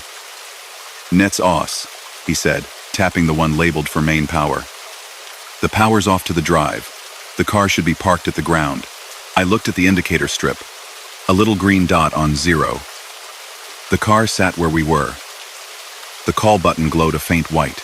The fan, which sometimes runs even with the drive off, hummed a barely there note. When I shifted my weight, the polished floor under my boots squeaked in the cold like lacquer. I pressed the bell button out of habit. It answered with a muted ring you could feel more than hear. Then, from inside the shaft, 3 soft beeps came, evenly spaced. Not the bell, a test tone of some kind. The caretaker straightened a little. "Hören Sie?" he said, half to me, half to the machine. "That's the emergency unit self-check. It runs on a separate line." "Does it? Call you?" He looked sorry, like we'd come here for nothing. Lightsdale cut in. 32 to 22. Operator just heard the 3 beeps. She also heard once the elevator's floor gong, the little ding a car plays when it arrives. But the indicator on the operator's end shows no floor changes, obviously. Dispatchers are always careful to describe what their machines show without making the machine into a person. We open the doors the way you're allowed to when you're the caretaker, and a cop is standing beside you. Service key into the little triangle. A polite turn. Resistance. Then doors parting with a reluctance that felt like someone finishing a thought. The light came up in the cabin. White. Budget. The car was empty. Stainless steel walls. A mirror that had seen 3 decades of haircuts. The emergency phone set into the panel behind a little flap with a pictogram of a handset. I stepped inside and let the door rebound gently. The floor under my weight felt like a floor should. The fan in the grill above the door made its small circle of air. I lifted the flap on the emergency phone. The handset sat there, old, green, coiled cord, kinked and then unkinked again by hands for years. I touched it with 2 fingers and lifted it. The line hissed. Then, in my ear, the gentlemanly recorded voice that is in elevators across the country. "Bitte bleiben Sie ruhig. Der Notruf wurde ausgelöst. Es wird eine Verbindung hergestellt." A pause. A polite blip. Then nothing. No handler. No human. Lightsdale. "We hear you moving." We're hearing that same system phrase. No handler picking up. The 110 line stayed priority when the machine dialed out. I spoke the way I do to elderly people who think I am there about their TV license and not their safety. "Police. If someone can hear me, please say something." The cabin answered. With the quiet you get in small rooms, where things have edges. Then, very faint, not through my handset but through the shaft, a single chime. The ding that says, "You've arrived." Neither door moved. The caretaker and I looked at each other, then at the indicator strip. The green dot stayed on 0. He half laughed, apologizing with it. "Sometimes the memory relays stick," he said. "These old Schindlers, they do what they want." We put the handset back. I told Lightsdale the obvious. Car at ground. Empty.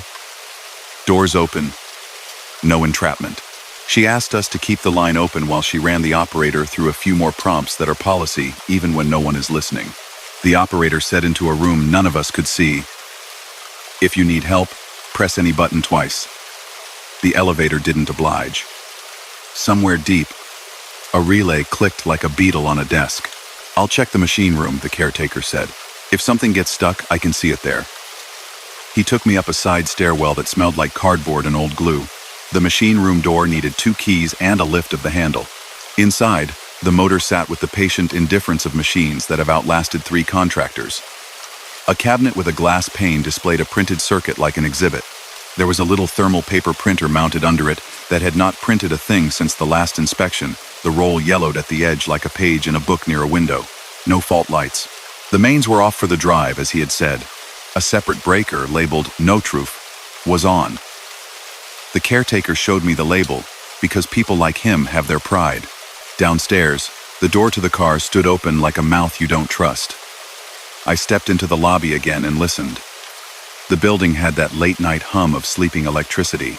In my ear, the operator asked the silent caller the last question we ask when we have no more. "If you are safe, we will disconnect soon. Make a sound if you still need help." We waited. I counted 8 tinny seconds of nothing, then heard, very faint, the sound of a phone receiver being lifted and replaced, a plastic on plastic kiss. The operator said, "We just got a single click." Then to me, "And now?" A voice. Male. One word that could be licked light, or nicked not. The caretaker rubbed his face, not liking that his building was participating in a conversation without him. He said, "We had a man stuck last winter." He pressed the alarm, and it went to the service line. "Not to you." He waited 15 minutes. "We came." The service called back 2 minutes later. "Everything worked. I don't..." He cut off the sentence because his job is to know what the building does, and it was doing a thing he didn't prefer. I walked the corridor to the stairwell and back, just to hear the world arrange itself around that movement. On the way back, as I passed the elevator again, the ding chimed once more. Polite as ever. The dot on the indicator did not move. If the drive had been live, and the car had adjusted a centimeter for rope stretch or temperature, I could have believed it was that. But the mains for the drive were off. The fan breathed. The little self-check beeped 3 times every couple of minutes like a reminder in a doctor's waiting room. Leedstel spoke with that careful neutrality that is the opposite of superstition. We pulled Old CAD for that address. There was a 110 open line from the same device 13 months ago, at 217. The operator report then describes the same system voice and no human contact. At 224, the line dropped on its own. A note from the service company in the file says, "Test alarm after maintenance. No person present. Dialer misrouted to public emergency." She paused, then added like she had been deciding whether to. Also, 5 years ago, there was a call from the elevator phone during daylight for a stuck person. That one worked the way it should. Technician attended. Different hardware then. It was 217 now. I looked at the watch on my wrist, because counting seconds is a way of feeling like you're doing something. The caretaker must have read my face. "Don't," he said.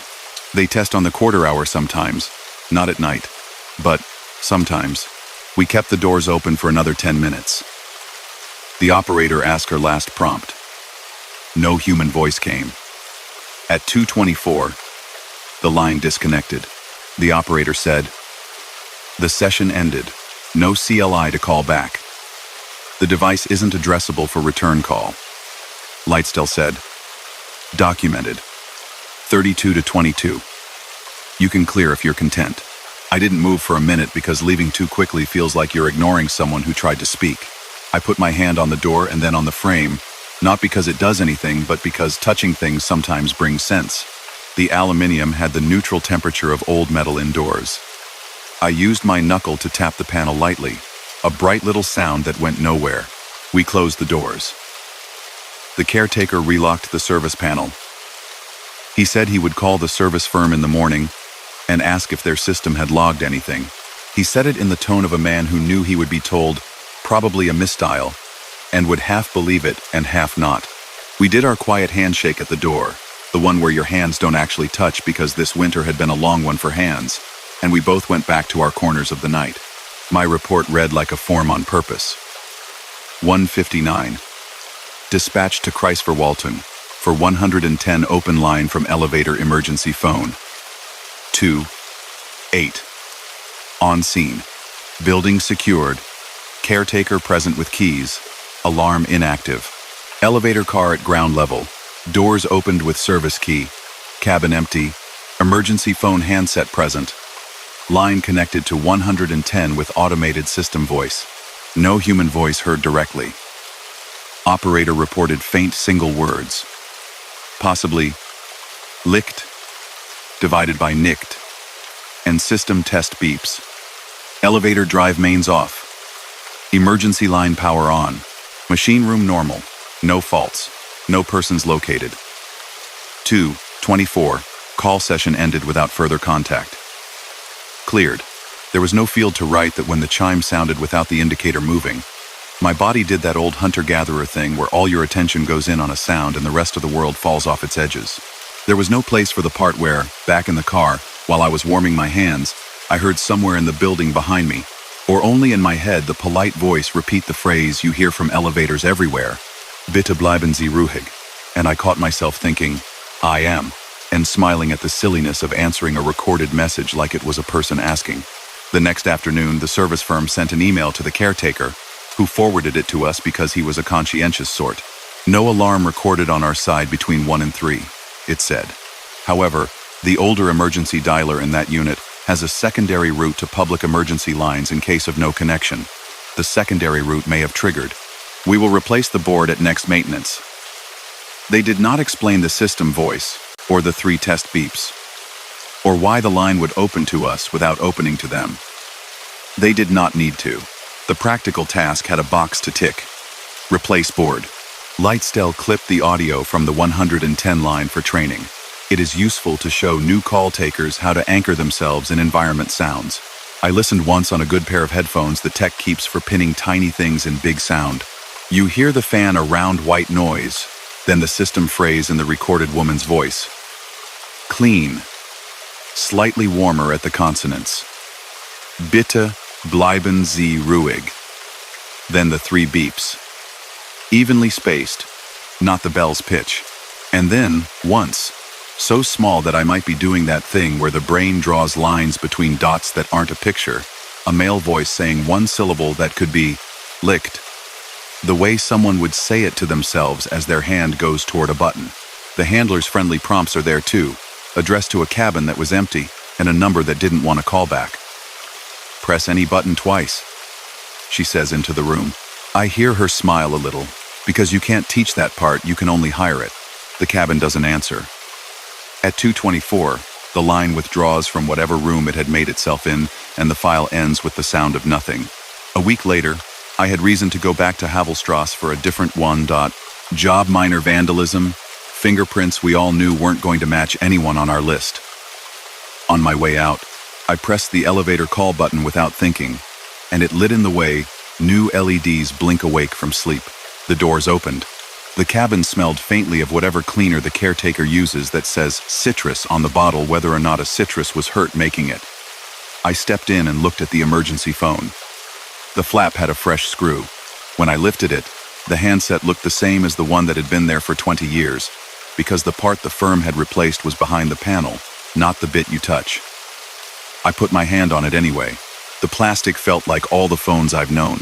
I put it down gently because that is how you put down a thing that calls people in rooms you will never see. Sometimes with these you want a big ghost, something you can tell a new colleague in the car that makes them laugh and then go quiet. Mostly, it's not that. Mostly it's a polite voice telling you to remain calm when there is no one there to be calmed, and then a line that makes itself small and leaves. If you do nights long enough, you learn that some of what we pick up are messages that arrive out of order. It doesn't make them less honest. It just means you put your hand on the doorframe for a second before you go, and you answer the next call when the room with the blinking console says your name. Story number 7. I'm a warrant officer with the South African Police Service in Gauteng. Nights for us are walled suburbs and jacarandas that look like smoke in the streetlights when they're in bloom. And, lately, the rhythm of load shedding, everything on, everything off, the whole city breathing to someone else's schedule.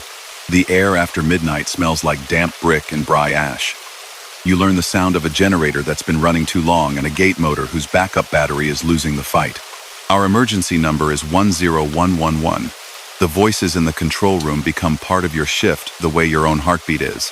That night, just after 2, the dispatcher I know by her calm said my call sign, like she was setting a cup on a table. Bravo 13, control. 10111, open line. No voice.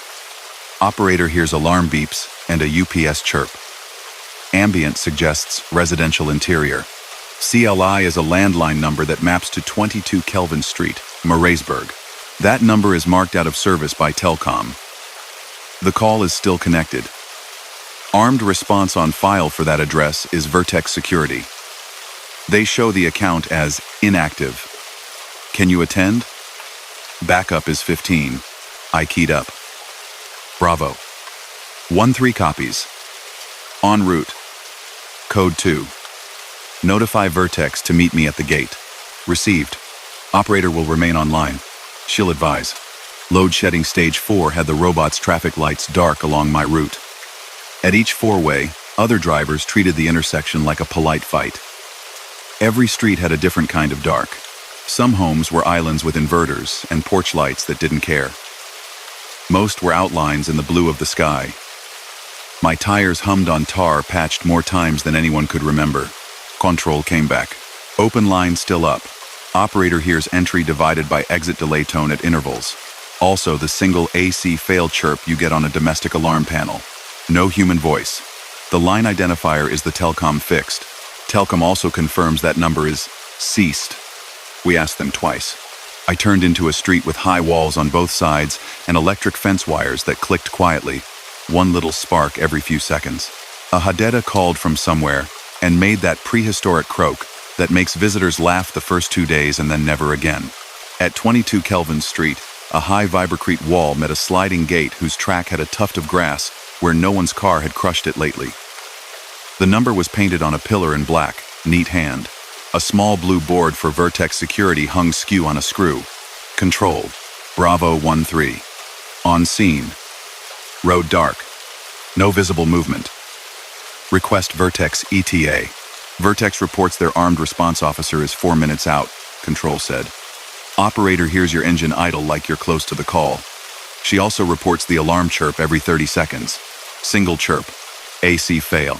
And the dispatcher paused, as if making sure she wasn't placing her own imagination on the record. A softer, different beep, 3 in a row, then a pause. Could be a gate motor alarm or a UPS. If you spend enough nights in these streets, you know each beep the way you know a dog's bark. Alarm panels nag every 30 to 60 seconds when they're unhappy. Gate motors complain in threes. Inverters chirp like they're clearing their throat. Tonight, all of it played. Small, out of sync, like a choir with 2 members late to practice. I parked with my nose out. Hazards only. No blue light singular out here can draw more eyes than you need. I stepped out and the cool hit my face. The air carried jasmine from someone's fence and the metallic tang of rain long gone. I walked up to the gate and put my hand near the motor housing. Warm. If your gate runs on backup too long, you learn to feel it with your knuckles. I leaned and looked down the line of the wall, the bottom edge where dust becomes habit, and shone my torch through the gap at the latch. Inside, a courtyard with a little patch of grass, brick path, and the shadow of a lemon tree on a wall. Nothing moved. Control, I said, I'm at the gate. I can hear the alarm chirp inside the yard AC fail every 30 seconds. Also, 3 beeps. Must be the gate motor or a small UPS. No dogs. Lights off. No vehicle in or out recently. Copy, they said.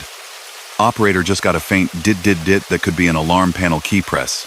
She's asking for taps twice for yes, once for no. No reply. I knocked on the gate, announced, SAPS! The way you say your own name when you want it to sound like a person's name and not a uniform. No reply. Behind me, a neighbor's curtain moved and stilled. Vertex rolled up a baccy with a light bar and a man who knew how to talk softly to a sleeping street. He introduced himself as Thabo without making it a thing. We shook hands, the way you do when you're about to hop a wall together. He had the universal key, a long rod with a hook, to pop a sliding gate off its track if the client insists, and you've exhausted every other option. But first we rang the numbers on the file. Disconnected. The management company number went to voicemail. He knelt by the gate, shone his torch in, and said half to himself, no dog bowls. No shoes by the door. This place is empty. I rang the bell anyway. It made no sound. The little blue gate light that often works when nothing else does stayed dead. The 3 beep came again from the motor, polite, tired. The alarm chirped at its half minute. Inside, the house was a square without a voice. Control, I said. Neighbor? You learn to ask because neighbors keep days better than systems keep minutes. On it, the dispatcher said. We'll ring the neighbor on 24. Municipal records show owner of 22 is a Mr. M, the file says, deceased last July. Property is held in estate. Vertex shows account inactive pending transfer. A woman in a gown opened the pedestrian door on number 24 and stood with the chain on. She had the relaxed posture of someone who lives with high walls and still expects to talk to people at the gate sometimes. You're not waking us for a crime, she said, almost sympathetic. We got a call from this gate, I said. Technically from this house. No voice. Alarm beeping. Do you know if anyone's staying at 22? She shook her head. The old man passed. June. His daughter emptied the front room. The back. She gestured to the part of the yard you can't see from the road. I don't know. We hear the beeping sometimes when the power goes. The estate guy came once. They took the furniture 2 months ago. She thumbed toward my left. The garden service still comes on Wednesdays, but they lock themselves in. Anyone with a key? I asked. She bit her lip. Keys for the gate? The caretaker? He comes for the complex down the road. He has a master, I think. Vertex tried the intercom with a trick I've seen them use. Push and hold while you knock to see if the buzzer relay clicks on someone's desk. Nothing clicked. He listened to the gate motor. Dit, dit, dit, like he could read it. Battery's low, he said. It'll die in an hour. Then we can slide. If this is an estate, the alarm's probably still got its own battery inside. That's your chirp. We considered the wall. It was 10 bricks higher than comfortable. Neither of us was going to bring a ladder to a property we didn't have entry for when we had no sign of life. Control came back. Neighbor at 24 confirms house is empty. Deceased estate. No occupants. No keys available. Operator reports a single word whispered on the 10111 line. It sounded like inside, then ambient again. No movement registered by her ear after. I'm going to stand at the gate and listen, I said. Thabo, can you call your control and see if the alarm panel at this address is still on your system? Some panels bleat to any ear that will hear them. He made the call. They said the account had been canceled. The panel would still be physically in the house, wired to a siren that would not trigger while in trouble mode. It would chirp until its battery gave up. My shoulder mic gave a small pop, a network artifact that sounded for a second like boots on tile. It's an old trick of radios to return your own movement to you with a little delay. I stilled, listened, counted the gap. 30 seconds. Chirp. 30 seconds. Chirp. Gate beeps in clusters of 3 every 2 minutes. A constellation of small complaints. Control, I said. Time of the original call? 2:07, she said. Why? Load shedding block around here. 2 to 4:30. This is mid-cycle. The panel noises match AC fail, I said. But if Telcom says the line is dead, why is your open line showing their CLI? She said the thing you say when you're both trying to keep your footing on the practical. Telcom suggests it could be a ghost on the exchange, their words. They have tickets for other areas where stubs of old lines show up in the switch. They also asked without us asking them if anyone pressed a panic on an alarm panel. They say some legacy dialers still try to open 10111 if they can't reach their own number. We told them the line is ceased. They shrugged at us down the phone. At 2:18, the distant street grew 1 notch quieter in a way that doesn't register unless you're standing still. Somewhere, a generator labored, then settled. A transformer 3 streets over made a sound like a sigh when the wind moved right. The Hadeda stopped and let the night become itself again. Vertex leaned on the pillar and said, like a man making conversation with a place, "This house." The old man, he always pressed his panic when he wanted company. We came 50 times for him. Sometimes he'd be making tea. We didn't mind. He was neat. He'd always offer a biscuit. He nodded at the neighbor. He used to shout over the wall at your husband about soccer. The panel must be mad with the power. The neighbor smiled without humor. He pressed the panic the night the power went for half the block and the robots locked up. Said he didn't like the dark. It was during the curfew times. He said he hadn't been alone in the dark so much since he was a young man. Control said tone gentle because the night was gentle. Operator reports a soft phrase again. Stay inside. English. Then what could be a plastic click? The beeps continue. We're at 20 minutes. Copy, I said, and felt the way your skin pays attention when something you can't file has just the right amount of sense. If the line was a panel trying to talk to someone and not managing, it didn't need to know language. But if a person had found a way to say a thing into the wrong room, then stay inside, made the kind of sense that makes your next step slower. We waited for the gate battery to give up the little it had left, because prying a gate is easier if it helps. At 2:35, the gate motor beep turned into a wheeze and then stopped.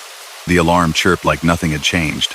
We slid the gate, the sound loud in the dark and honest in a way that made the hair on my arms lift because sounds that honest are the kind you usually make when you have a warrant and 5 more people.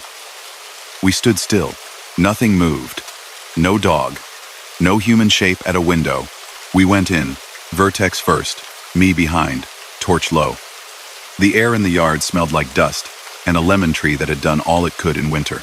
The front door was locked, the Yale sitting slightly crooked, as if someone had put a key in for the last time and done something different with their hand before they pulled it out. Through the window, you could see the alarm panel, beige, with a 7-segment display that made it belong to another decade. A red LED glowed with loyal effort.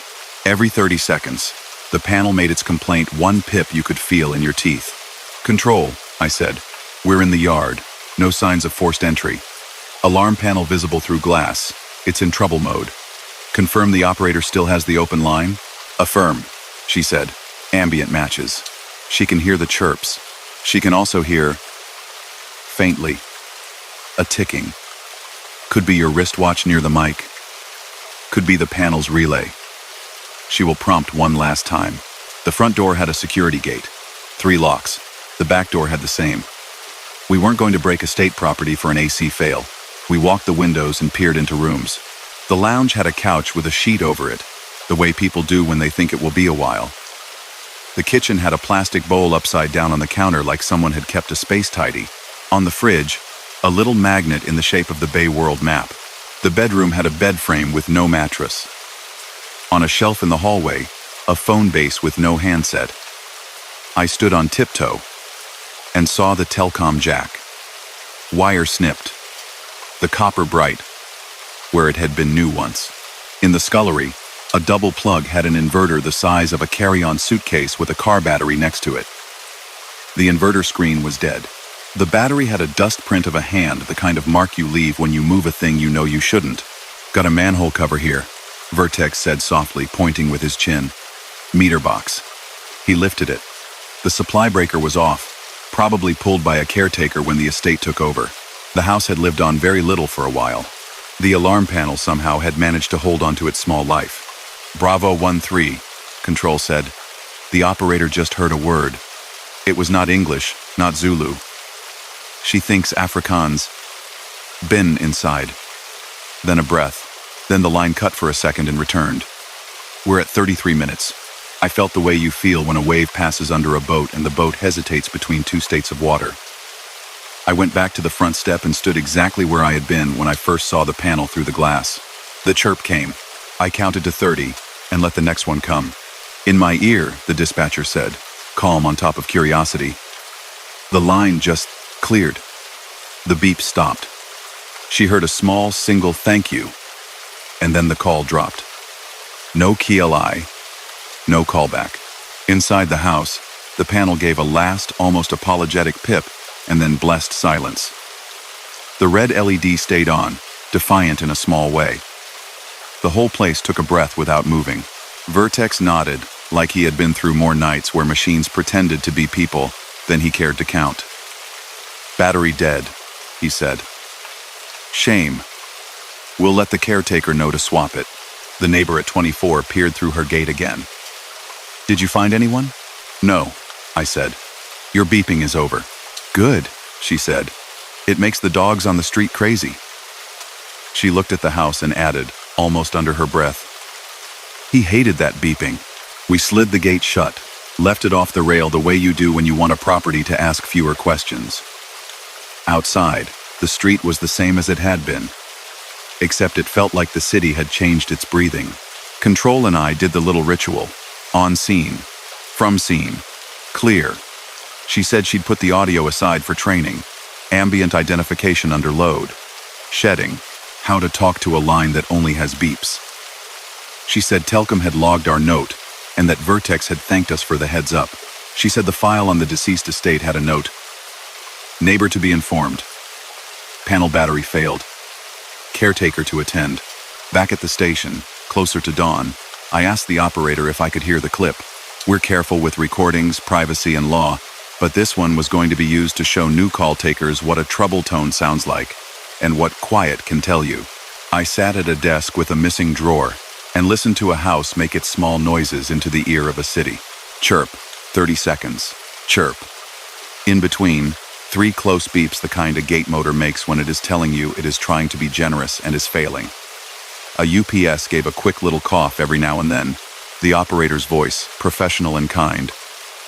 If you can hear me, press any key twice for yes. You're doing well. At 19 minutes, a word. Inside. Breathy. Small. At 23, something the brain takes as Afrikaans if you grew up here, Binny maybe. At the end, after the UPS did one last clearing of its throat and died, a tiny thank you. The room in my ears turned the size of a cupboard, smaller even than the front step where I had stood. Telkom emailed later. We have no record of an outgoing call from that number. The number is ceased. However, exchange logs show a brief anomaly on a legacy circuit connected to your geographic. We've escalated to tech. Likely cause: line reflection under load. Shedding. Our apologies. Vertex emailed. Our admin shows the alarm panel at that address is an old model that, when in panic, would call 10111 as a last resort. The call path should be disabled when the account cancels. We'll swap the board. There was no box in their emails for the parts that didn't fit, and there didn't need to be. The practical jobs had tick boxes and dates. I wrote my report with straight lines. 2-8. Dispatched to 22 Kelvin Street for 10111 open line. On arrival, property appeared unoccupied. Neighbor confirmed deceased estate. Open line held by control. Ambient indicated alarm panel AC fail chirp, and UPS divided by gate beeps. No human voices heard by attending officer. Operator reported whispered words, inside divided by bin, and thank you. Armed response attended. Entry to yard affected by sliding gate off track after battery failure. No signs of forced entry. Alarm panel visible in trouble mode. Telkom jack cut. At 2:41, open line disconnected. Alarm chirp ceased. No. Further action. Caretaker to be advised regarding alarm battery. Patrol clear. There was nowhere to put the thing that is not a fact but is part of my working night, that sometimes a house feels like a person, the way it continues to be itself with its little beeps and sighs and the smell it keeps, even when no one is cooking. There is no field in our system for the part where an empty room uses the only language it has, 3 beeps, a chirp, a small voice when a line allows it to say, stay inside. Whether that was a person on a line that existed for one more night, or a recording in my head, I can't say. You learn not to try too hard to name it. You keep the street safe. You swap the battery. You make sure the gate doesn't trap the next person who needs to get in. You answer the next call. A week later, I saw the caretaker in the supermarket, at the aisle with the light bulbs that are never quite the right ones. He said, we changed the battery. Quiet now. He smiled like he had done a kind thing for the old man. Then he said, a little sheepish, last night the beeping started again for 2 minutes and then stopped on its own. Load shedding. He shrugged, and we both laughed, the short laugh you make in a city where you cannot take one more conspiracy into your head and still do your job. Since then, when the block goes dark on my side of town, and the Haditas complain without being sure what they're complaining about, I hear 3 beeps and a single chirp sometimes, even when I know it's just the neighbor's gate. I think of a house saying a few true words. Inside, light. Thank you. It's not an order. It's not a plea. It's a courtesy, offered from a quiet place. You don't have to believe anything strange to be polite back. Story number 8. I'm a national police inspector assigned to nights in a coastal provincial city. You'd know it by the smell of orange blossom when the breeze turns, and by the way the sea air creeps up the streets, even if you're not thinking about the sea at all. Our emergency lines are 0, 9, 1 for police, and 112 for general emergencies. Most nights the calls sound like calls, a voice, a noise, a situation that fits the boxes we tick. Now and then something rings that doesn't belong exactly to the present and you go anyway. Just after 2:20 a.m., the control room came across the city channel we keep clean after midnight. The dispatcher's tone was neutral and careful, the way you hold a small thing in your hand. Z38, copy. 112 open line, no one speaking. The call is coming from a telecare device, Registered years ago to Miss Angeles Ruiz. Address Palm Street 18. Third floor. Unit B. Device ID maps to the old fixed line in that apartment. The provider marked the line inactive in the spring. The 112 operator hears interior ambience. A clock, a faint high whine like an older television standby, and once she thinks she heard a woman say, "Don't go out." No further response. Can you attend? Fire, on pre-alert. Ambulance is staged 2 minutes away. Second unit is 10 out. Z38 received, I said. I'm 5 minutes from Palm Street. Ask the operator to keep the line and confirm one entrance for the building. One portal, 5 floors, no concierge on nights. The city at that hour is a study in shutters, storefronts pulled down to the pavement. Cafe chairs stacked like a silver pyramid behind grills. A scooter tucked half onto the curb like a dog under a table. The streetlights cast that sodium color that makes everything look like a memory. I took the corner, cut my roof lights, let the engine tick, and listened before I opened my door. The operator patched the 112 audio into my ear. It sounded like someone had turned a little room into a shell and put it against my head. A floor clock somewhere, the neat step of its pendulum, the faint high carrier whine some TVs make even when they look off.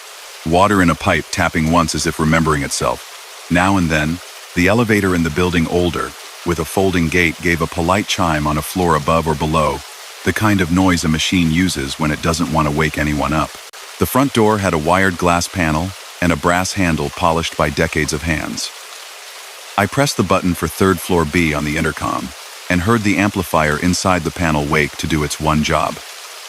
No answer. I hit the stair light.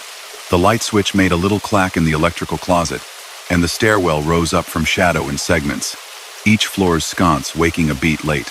I told Control I was inside and started up. The steps were worn in the middle by a century of people choosing the same line. On the second landing, someone had hung a bicycle by its wheels. Its front light blinked lazily because someone forgot its switch. On the third, a mat with welcome faded to almost nothing. The door to 3B was painted a 70s green that had become just green. The lock plate had been polished recently. The brass there reflected duller than the handle. Z38, the dispatcher said quietly. The 112 operator hears your footsteps through the open line. She's going to try a yes, divided by no prompt. The operator did the script you practice, but only learn on nights like this. If you can hear me, please press anything twice. We waited. The room in my ear gave the tick of the clock, and then nothing. 30 seconds. She tried again. A small sound then, not the plastic tap of a modern button, more like fingernails brushing old Bakelite. A scratch you feel more than hear. I knocked on the door. Police. The landing held the word and gave it back to me. No shadow crossing the low light at the threshold. A thin leaflet lay half under the door, half under the jam, a hardware store sale a week old. The neighbor across the landing opened her door a hand's width with the chain on and looked. She was about my mother's age and held her gown closed at the neck with her fingers. Is something wrong? She asked. Call to 112 from the emergency device in this flat, I said, nodding to 3B. She made the face of someone trying to fit that into a room she knows. Angeles, she said. She isn't home. She left with her daughter to another city 2 days ago. The place is empty. She nodded toward the apartment. The daughter came with a box. I heard her. She turned the water off, took some things, said the phone had been cut. She said the last part with the neighborly derision that isn't unkind, just the way people keep score of utilities. Key? I asked. She shook her head. The building used to have a caretaker with keys. Not anymore. The management company will be here in the morning. Not now. The operator murmured in my ear, careful not to press the moment. We just heard the phrase again, don't go out. Or it could be, don't. Clipped. The line is thin. We're at 9 minutes. I put my ear close to the door without leaning on it. Sometimes you hear a refrigerator through a wall. Tonight, I heard the building, the elevator motor noting its own existence sometimes, the water riser tapping once when a tank somewhere decided to remember its level. No human noise. No movement, no cough, no sneeze, no whisper. The choices were simple and not simple. We could force entry with the fire tool and turn a night about listening into a night about explaining, or we could hold the landing with the virtue of patience and let the line teach us what it could. I asked Control to keep ambulance staged and fire in their truck. If we can't confirm any person, we won't force, I said. The dispatcher said, "Understood." I asked the neighbor if she minded if I stood just inside her door to listen from across. She unhooked the chain like a person deciding to be brave about her own fear. Her hallway smelled clean like lemon floor cleaner. A little ceramic clock on her wall ticked, and I realized it was in time with the one I could hear through the 112 line. It told me nothing except that time was being shared in 2 rooms at once. At 2:28, a church a street over chimed the half-hour 2 soft strikes for 2 quarters, then a higher ping that always feels like a correction, and the operator said in my ear, as if she had been counting with me, "We heard that too. The microphone is catching the building's life. No movement." The voice again. One word. Light. Just that. We can do the wrong thing with light without meaning to. People steer toward bright. The stair lights here are on timers. A neat relay that clicks with a little dignity after a minute. I let it go out, then pressed it again so anyone, anywhere, would have a reason to orient. The switch clicked, and the stairwell woke in segments. The elevator, as if to join in, chimed a friendly ding and then stayed put. Through its rough glass panel, you could see the cab on the first floor, the gate closed, the bulb above making a small, consistent halo over the controls. 2 floors down, a man cleared his throat in a behind the doorway. On the 5th, a dog gave a comment without actually barking, the way good apartment dogs know to be citizens. The 112 line carried none of that, which tells you about microphones and about how a device chooses what matters. Z38, the dispatcher said. The provider confirms again. The fixed line at 3B is inactive. The telecare company says the device should have been retrieved, and their last ticket shows pickup pending. If the unit's internal mobile module still had power, it could dial. They have no record tonight. The operator insists the device is calling 112 directly, not their call center. She doesn't like that, but it's what she has. Copy, I said. The neighbor reappeared from her kitchen with a small plate of shortbread cookies, for reasons that had more to do with making the landing human than with hunger. I took one because there are rules that never made it into the criminal code. The biscuit turned to powder against the roof of my mouth. I stood with that sweetness and listened to the absence of a person feel very present at the edge of a device meant to help them. At 2:31, the operator tried one more human thing. If you can hear me, please say your name. The line cracked once, like an old record that had been left in the sun, and then flattened. A small exhale that could have been anyone. Then, in a voice you'd miss if you weren't waiting for it, "Don't go out." The neighbor glanced at me because she heard it through my earpiece at the same moment. "She said that a lot," the neighbor whispered.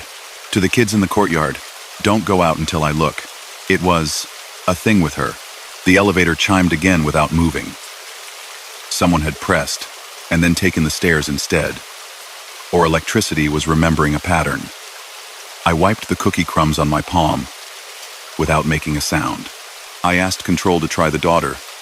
They had a number. They called. It went to voicemail and then returned as a text. "I'm with my mother. What's happening?" The operator read it out because they narrate everything you can't see. We were told later the daughter had her mother in her bed in another city, and that both of them were asleep with a small lamp on, because people who sleep with small lamps have often had reason to. That information couldn't belong to our exact moment, but at night, you carry things out of order. At 2:34, the line offered 3 quick tones so close together, they nearly became one, like the chime you hear before a station announcement. It wasn't the elevator's ding. It wasn't the stair switch's clack. It was the device asking if it could breathe again. Then the clock. Then the tap of water in the riser. Outside, the gull that lives on the roof made a sound like tearing paper and settled again. The dispatcher chose between closing and leaving a hand on the file. "We'll hold to the quarter hour. If there's nothing more, we'll close as no trace." They won't love it. "We'll live." I said, "Copy," and felt the way a quiet building puts a palm between your shoulders, the way a father does when he tells you to look in on the baby without switching the light on. At exactly 2:45, the church rang the 3/4 chime, a little busy sequence that made the upstairs dog shift and sigh, and the operator said, a hint surprised, a word thank you. Then the line went flat. Session ended. No callback possible. I pressed the stair switch one more time. The light woke in sections. The elevator said ding for no one. The neighbor gave me another cookie for my pocket because that's who she was. We did the tidy part. Ambulance stood down. Fire went back to their cots with their boots beside them. The control room noted that the provider should collect the telecare device in 3B. I walked the neighbor down to the front so she could put the chain on, feeling like she'd participated without doing anything unsafe. On the stairs, she told me a story about Miss Ruiz being fierce about light switches, how men leave things on and children leave things open, and she smiled the way daughters do when they talk about their mothers. In the car, I wrote the report with the lines we all learn. 2:20 dispatch to Palm Street. 3B. For 112 open line from a telecare device.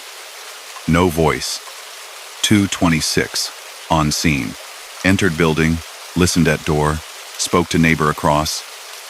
Neighbor says flat unoccupied, occupant away with family. Water turned off. Phone line cut long ago. Provider notes fixed line inactive. Telecare company says device should have been removed. 112 operator reported faint voice. Don't go out, light, thank you. And interior ambience, consistent with an empty flat, clock, pipe knocks. No person located, no distress sounds, no forced entry. 245 line disconnected on its own. Fire and ambulance stood down. Requested provider pickup device. Patrol clear. There is no field for, the landing tasted like sugar at 2:30.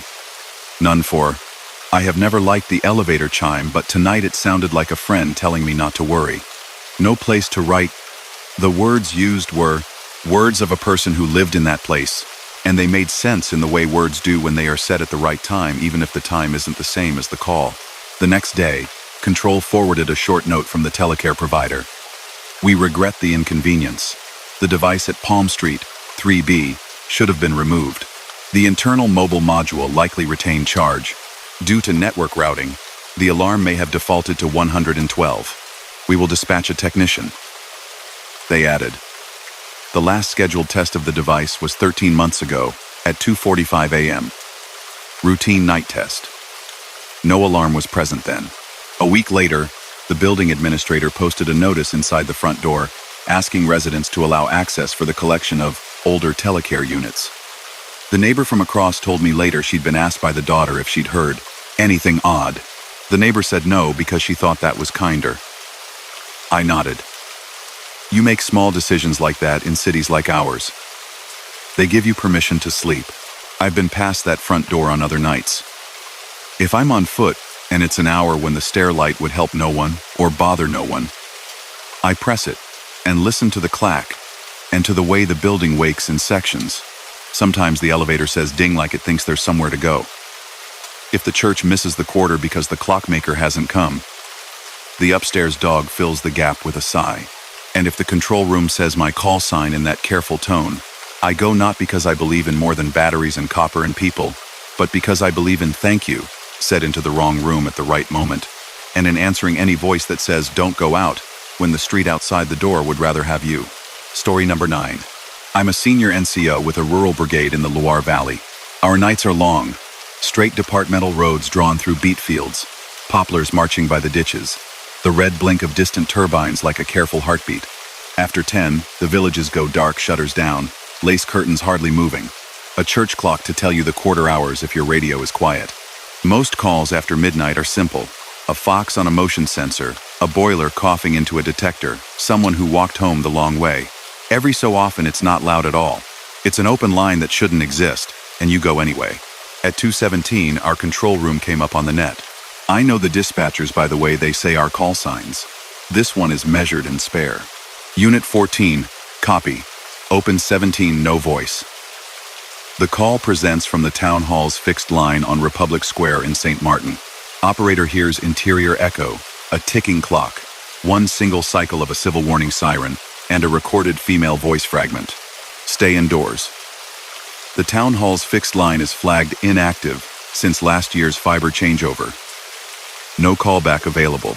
The deputy mayor is en route with keys. Fire not engaged. 14 received, I said. En route. Keep the line open. Will advise. The road into St. Martin is a pencil line through frost.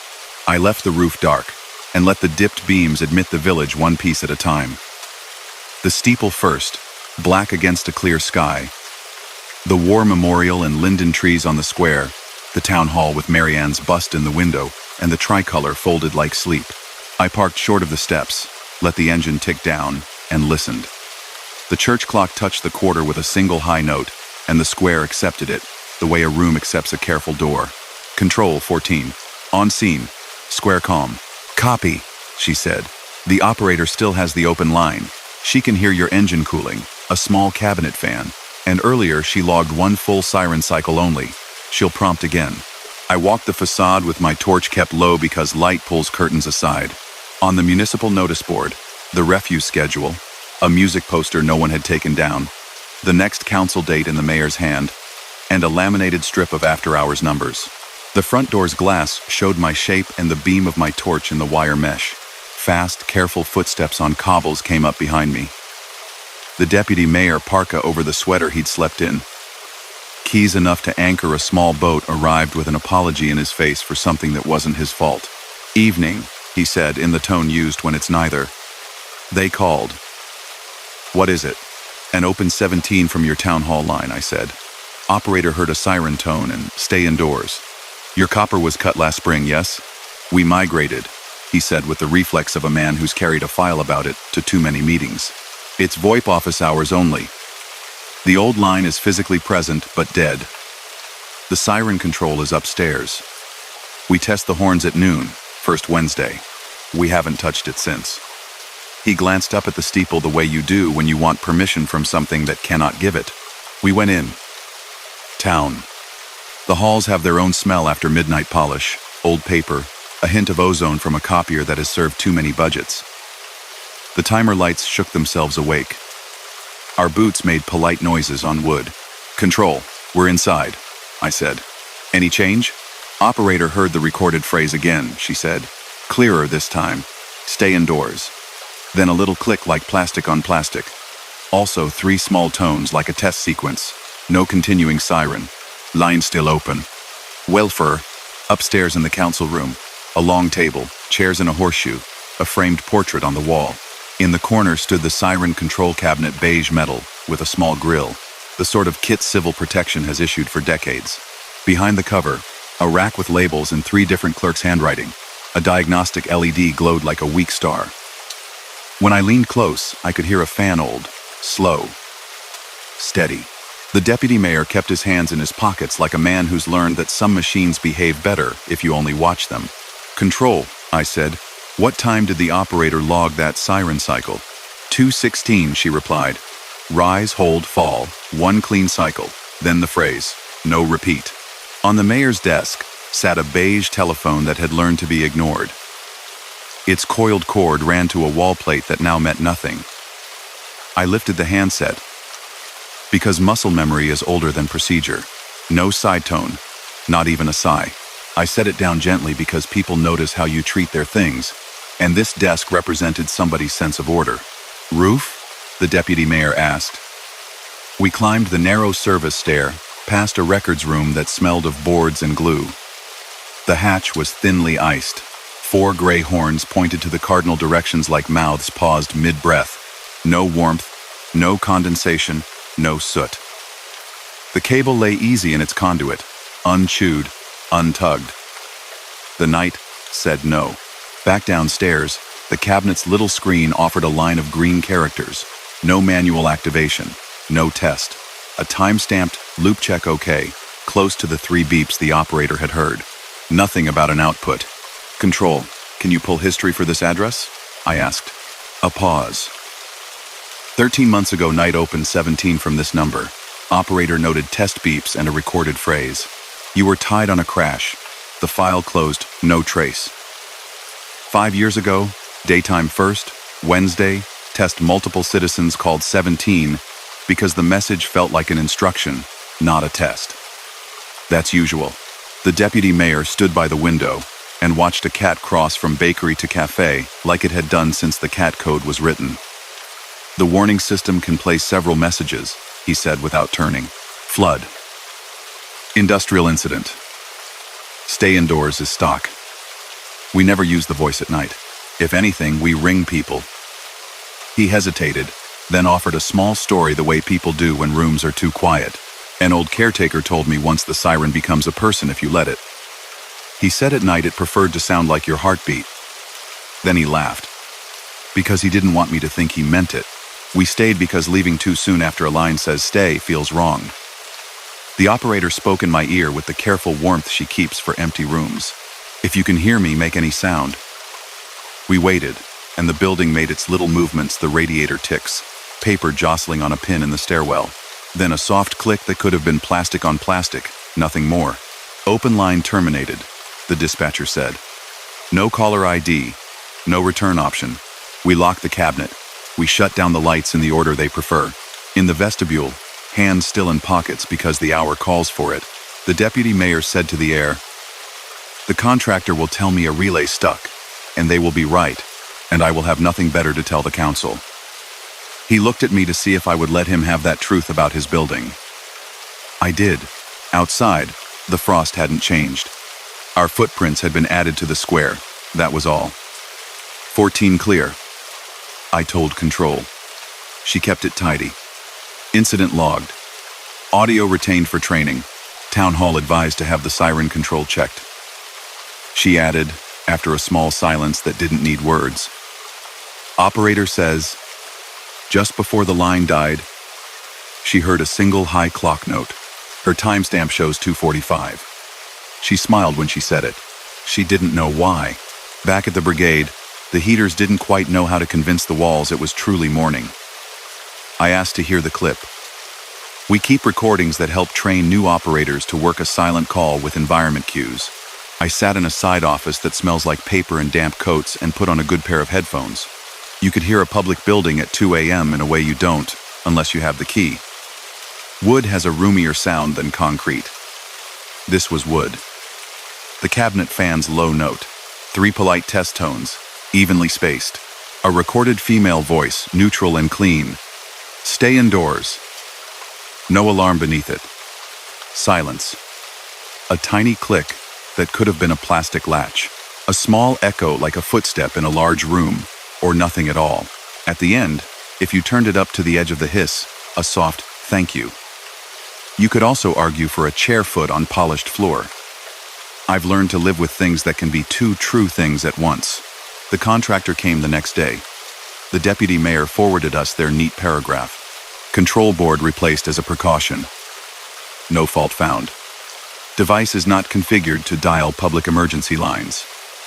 Likely cause. Transient power disturbance.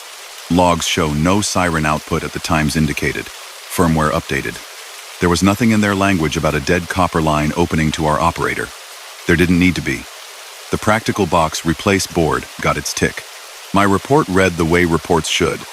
217 dispatched for open 17 from Town Hall fixed line. 223 on scene. Entry with deputy mayor. Council room inspected. Siren control cabinet powered.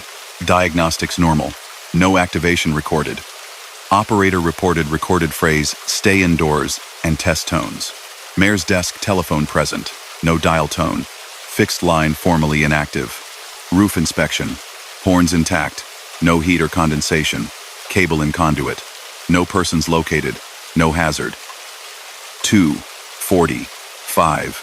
Open line ended. Town Hall to contact contractor. Cleared 3-2. There is no field in our system for when the quarter struck, I wasn't sure where to put my hands. None for the pitch of the cabinet fan stayed in my head until I slept.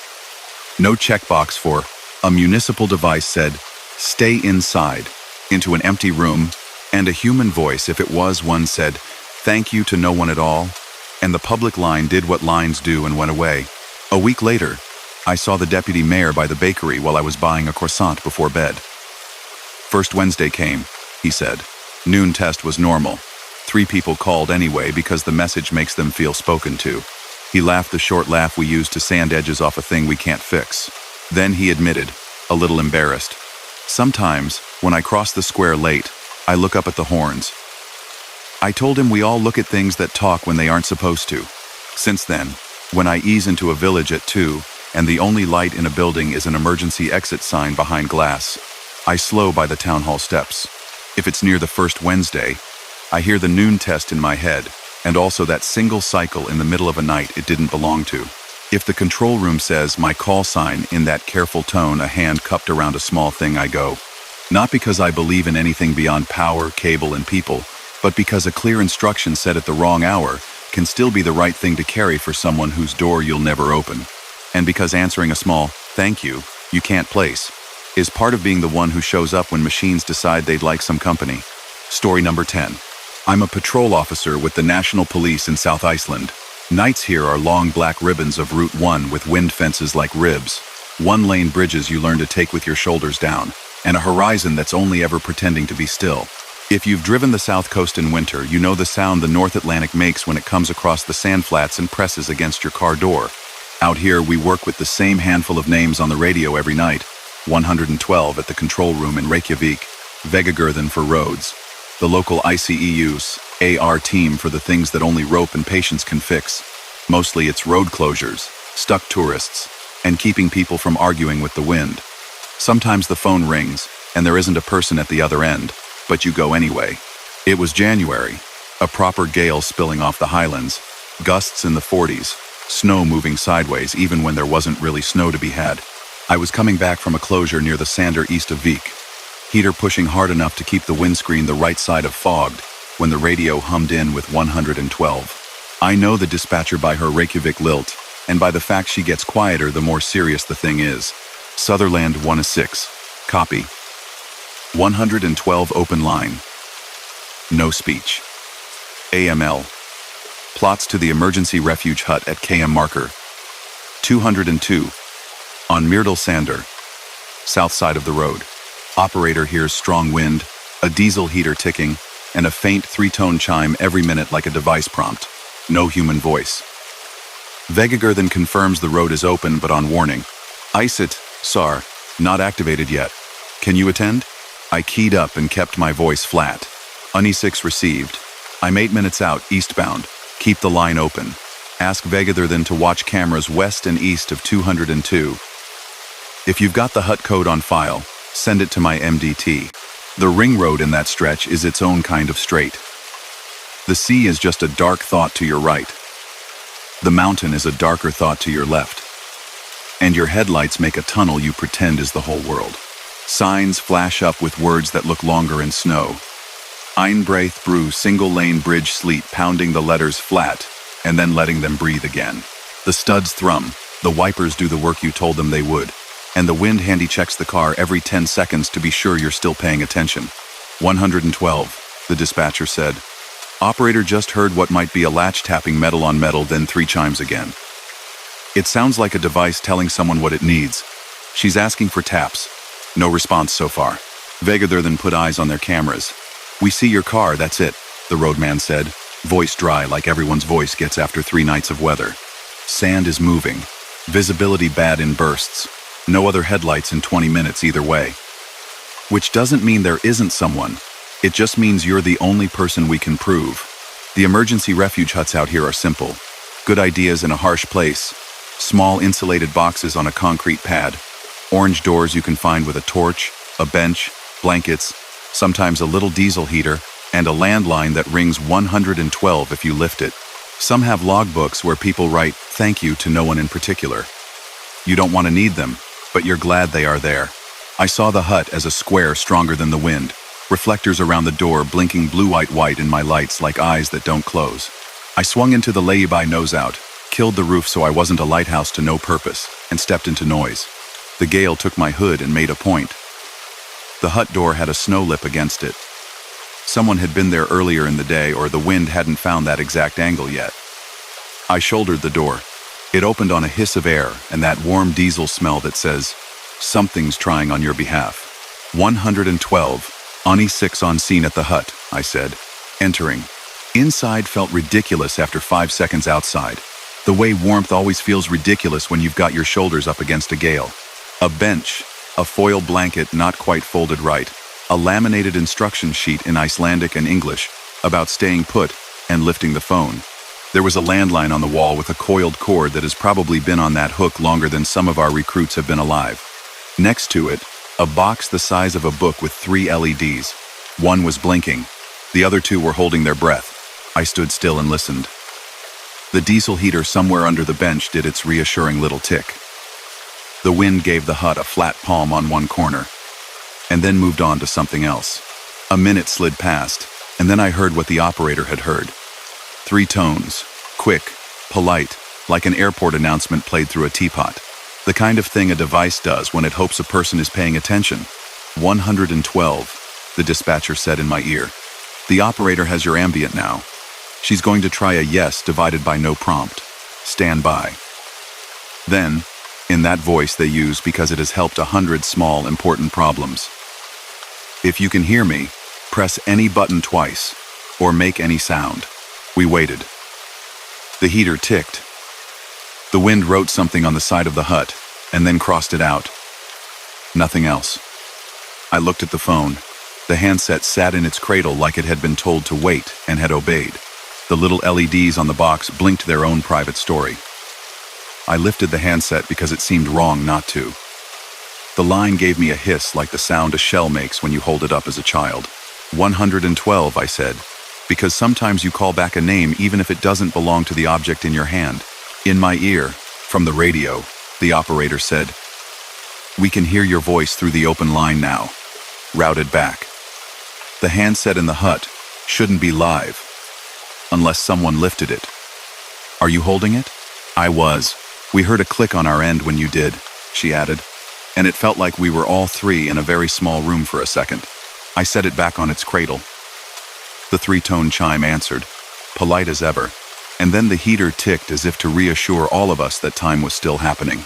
I checked the hut's logbook because that's what you do when the world feels like it's in disorder and you need to see proof that people were here, and wrote their names down. The last entry was 3 days old. Someone had written, "Bad wind, thank you for the warm," in both English and in a sort of phonetic Icelandic that made me smile. Before that, a bus driver who'd had to wait an hour while a squall passed had left a drawing of a bus with big eyelashes and the words, "All safe." 112, the dispatcher said. We've got a phrase. Very faint. It could be, "Don't go," or "Stay," in Icelandic. The operator isn't confident. She doesn't like writing down words like that, but she heard something. Also, she's hearing your heater ticking.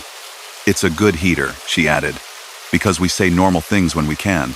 I stepped back outside with my torch and let the wind tell me to get on with it. The lay-by was a scoured piece of planet where the snow hadn't decided it belonged. My torch reached across the road, caught a white post, a reflective strip on a bridge ahead sign, and nothing else.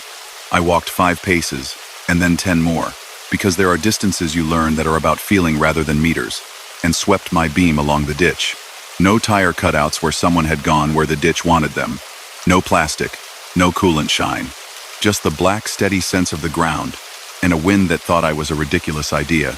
Vaguer than came back. We've pulled the last 3 hours of the camera east. 1 set of lights westbound at 140, nothing else until you.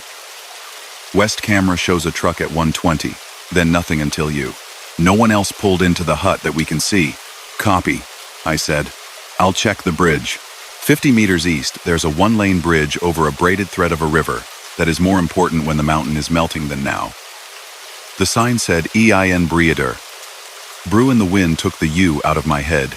I walked onto it because I needed to listen to the difference of sound wind through cables, under wood, the river doing its winter work under thin white. The old trick of getting closer to see what a thing sounds like. My torch found frost and the black seam of water in the gap. Nothing that looked like a person's recent day. The gale pushed once and then again, and I leant into it like a man who had decided not to be impressed. Back in the hut, the heater was doing less work because of what I just let the wind do. I shut the door and let the warmth find me again. The 3-tone chime came right on the minute.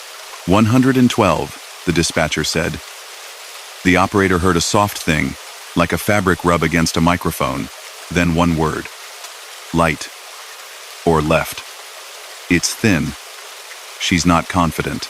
We're at 15 minutes. I hit my hazard switch because there are rules that are not always written down if a human asked for light. You give the place the smallest version of it that doesn't make it worse. My orange blinkers made the inside of the hut orange, then not, then orange, then not, like a breathing you could track if you wanted to feel better. I checked in with Isaru Sar, even though we weren't going to spin them up unless something actually needed a rope. The duty officer said, "We're awake and we're watching the wind. We can be at 202 inches 20 if we need to. There's no car at the hut on the last pass." Which matched the cameras, which matched my eyes, which didn't help the little knot that begins to form in your chest when a line stays open too long without making sense. I lifted the phone again, because it felt worse to ignore it. The line hissed, then, very small. A voice you would only hear if you had learned to listen to rooms for a living. Not English, not full Icelandic either. Something in the middle that people do when they're reaching across ideas. Don't go, maybe, or don't out, which is a thing I've heard twice in my career from people who needed to say 2 words and only had enough for 1.5. It was only a syllable and I could have imagined it, and I didn't like writing that I might have imagined it, but I also didn't want to let it go. 112, the dispatcher said. The operator heard that too. She heard "don't go" in the thinnest line of voice. Her ends recording. She's going to try one more prompt. She did, and my chest did that thing where it forgets the rules briefly and follows a rhythm that isn't mine. "If you can hear me, we're here. Can you make any sound?" she said. The heater ticked. The wind wrote another sentence on the hut, and then changed its mind and blew it somewhere else. Silence. Which is not nothing when you've learned to hear it. We held the hut for another 10 minutes. I stepped out twice to listen to the bridge and came back to listen to the box and the heater. Vega there then offered nothing new because Road doesn't care about my report. The operator stayed on the line because that is what they do, the longest palm extended in the smallest room across the most indifferent circuits. At 2:45 exactly I know because the time on the MDT rolled while I was watching it. The 3-tone chime happened again, and then the box went quiet in a way you can't argue with. A soft plastic click, like a handset being settled. "Open line terminated," the dispatcher said. "No number to call back." Session ended. The operator thinks she heard one last word, "thanks," in Icelandic this time. Tack. She knows what it sounds like, and she also knows she could be giving kindness to a noise. She wanted me to say it exactly like that. I put my hand on the wall next to the phone. It was warm because the heater is kind, and because hands remember warmth even when they only get a chance at it. I wrote my name in the logbook because I have a superstition about that, and I wrote the time and checked. Empty. Heater on. Phone open on arrival. Closed on departure. Wind strong. Then I closed the door again on the wind, the same way you close a book you didn't finish, and you tell yourself you'll come back to it.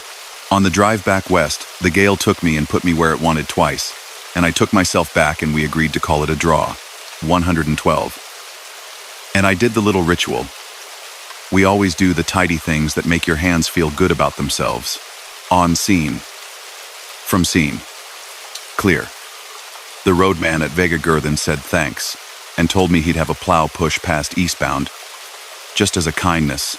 And the ICESAR duty said they'd stand down from thinking about it, which is its own kind of activation out here. Back in Selfoss, the heater fought the space and won. I asked to hear the clip because if someone else sat with wind in their ears for 20 minutes, the least you can do is sit with them for 3.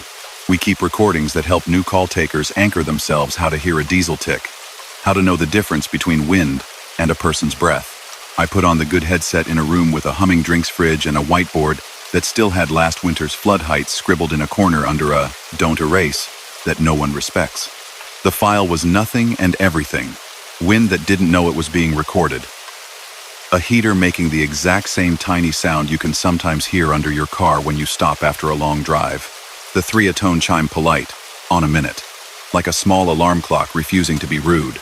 The operator's voice steady, warm, professional. "If you can hear me, you're doing fine." Twice, the softest shush of fabric on plastic, like someone not wanting to move too much close to a microphone because they had decided not to disturb whatever it was that might decide to keep being kind to them. Once, the smallest word, "don't," in a voice that might have been 1 syllable too tired for grammar. At the end, A single tack that the part of me I don't put in reports thinks was real, and the part of me that has to explain things thinks was chairfoot on metal. They can both be true, and you can still do your job. Vaguer than emailed a day later. No other vehicles logged on that stretch overnight. Cameras impacted by blowing sand. Huts checked at noon. Diesel level okay. No sign of occupancy. No fault seen. The roads people are tidy and honest like that. 112 sent their little note that lives in our system. Audio retained for training. Session timestamped 2:21 through 2:45. Caller source. Fixed hut line. No return. Likely cause. Handset displacement due to vibration. The operator added no editorial. They rarely do. ICE. 8. SAR signed their line with no deployment, which is a good 2 words in any language. My report read what a report should read. 2:29. Dispatched to emergency refuge hut at KM 202. Myrdal Sander. For 112 open line. No voice. 2:37 on scene. Entered hut. Heater running. Handset on cradle. 3-tone device chime audible at approx 1 minute intervals. No persons present. No vehicle at lay-by. Bridge and ditch checked either side. No debris divided by tracks. 2:45 open line terminated. No callback. Cleared 250. 1. Notified roads and ISAR. There isn't a field in the report for I stood in a tiny room with a heater and a phone and thought about how many small, kind things the state does that no one writes poems about. There isn't a box for someone said tack in my ear, and I've decided to believe them. There's no checkbox. For the wind writes and writes, and sometimes the only honest thing you can do is show up and hold your hand out and let the line end when it wants to. The next week I stopped at the same hut in daylight on the way to something else because daylight changes the shapes of ideas. It looked like a box. The sea looked like a line. The wind decided not to have the argument with me. Inside the hut, the logbook had a new line from the road's crew. Diesel topped. Phone checked. Wind still rude. Someone had drawn a smiley face with too many teeth. I put a little tick at the bottom of the page because you have to stop yourself from making things heavier than they need to be. When I drive through that stretch now, I slow just a fraction when the reflectors of the hut blink back at me the way all reflectors do. It's nothing in daylight. At night, I hear 3 soft tones once a minute in my head the way a person hears a friend say their name if they think hard enough. If 112 says my call sign in that Handaloana cup tone they use when what they're putting in your hand is small and careful, I go. Not because I believe in anything strong enough to move the weather, but because I believe in answering people when they say stay from a warm room the size of a cupboard. If the only other voice in that room is a diesel tick, and the wind is trying to tell them they're ridiculous, maybe all we're asked for sometimes is to turn on the hazards, stand still, and listen until the line decides it can be quiet again.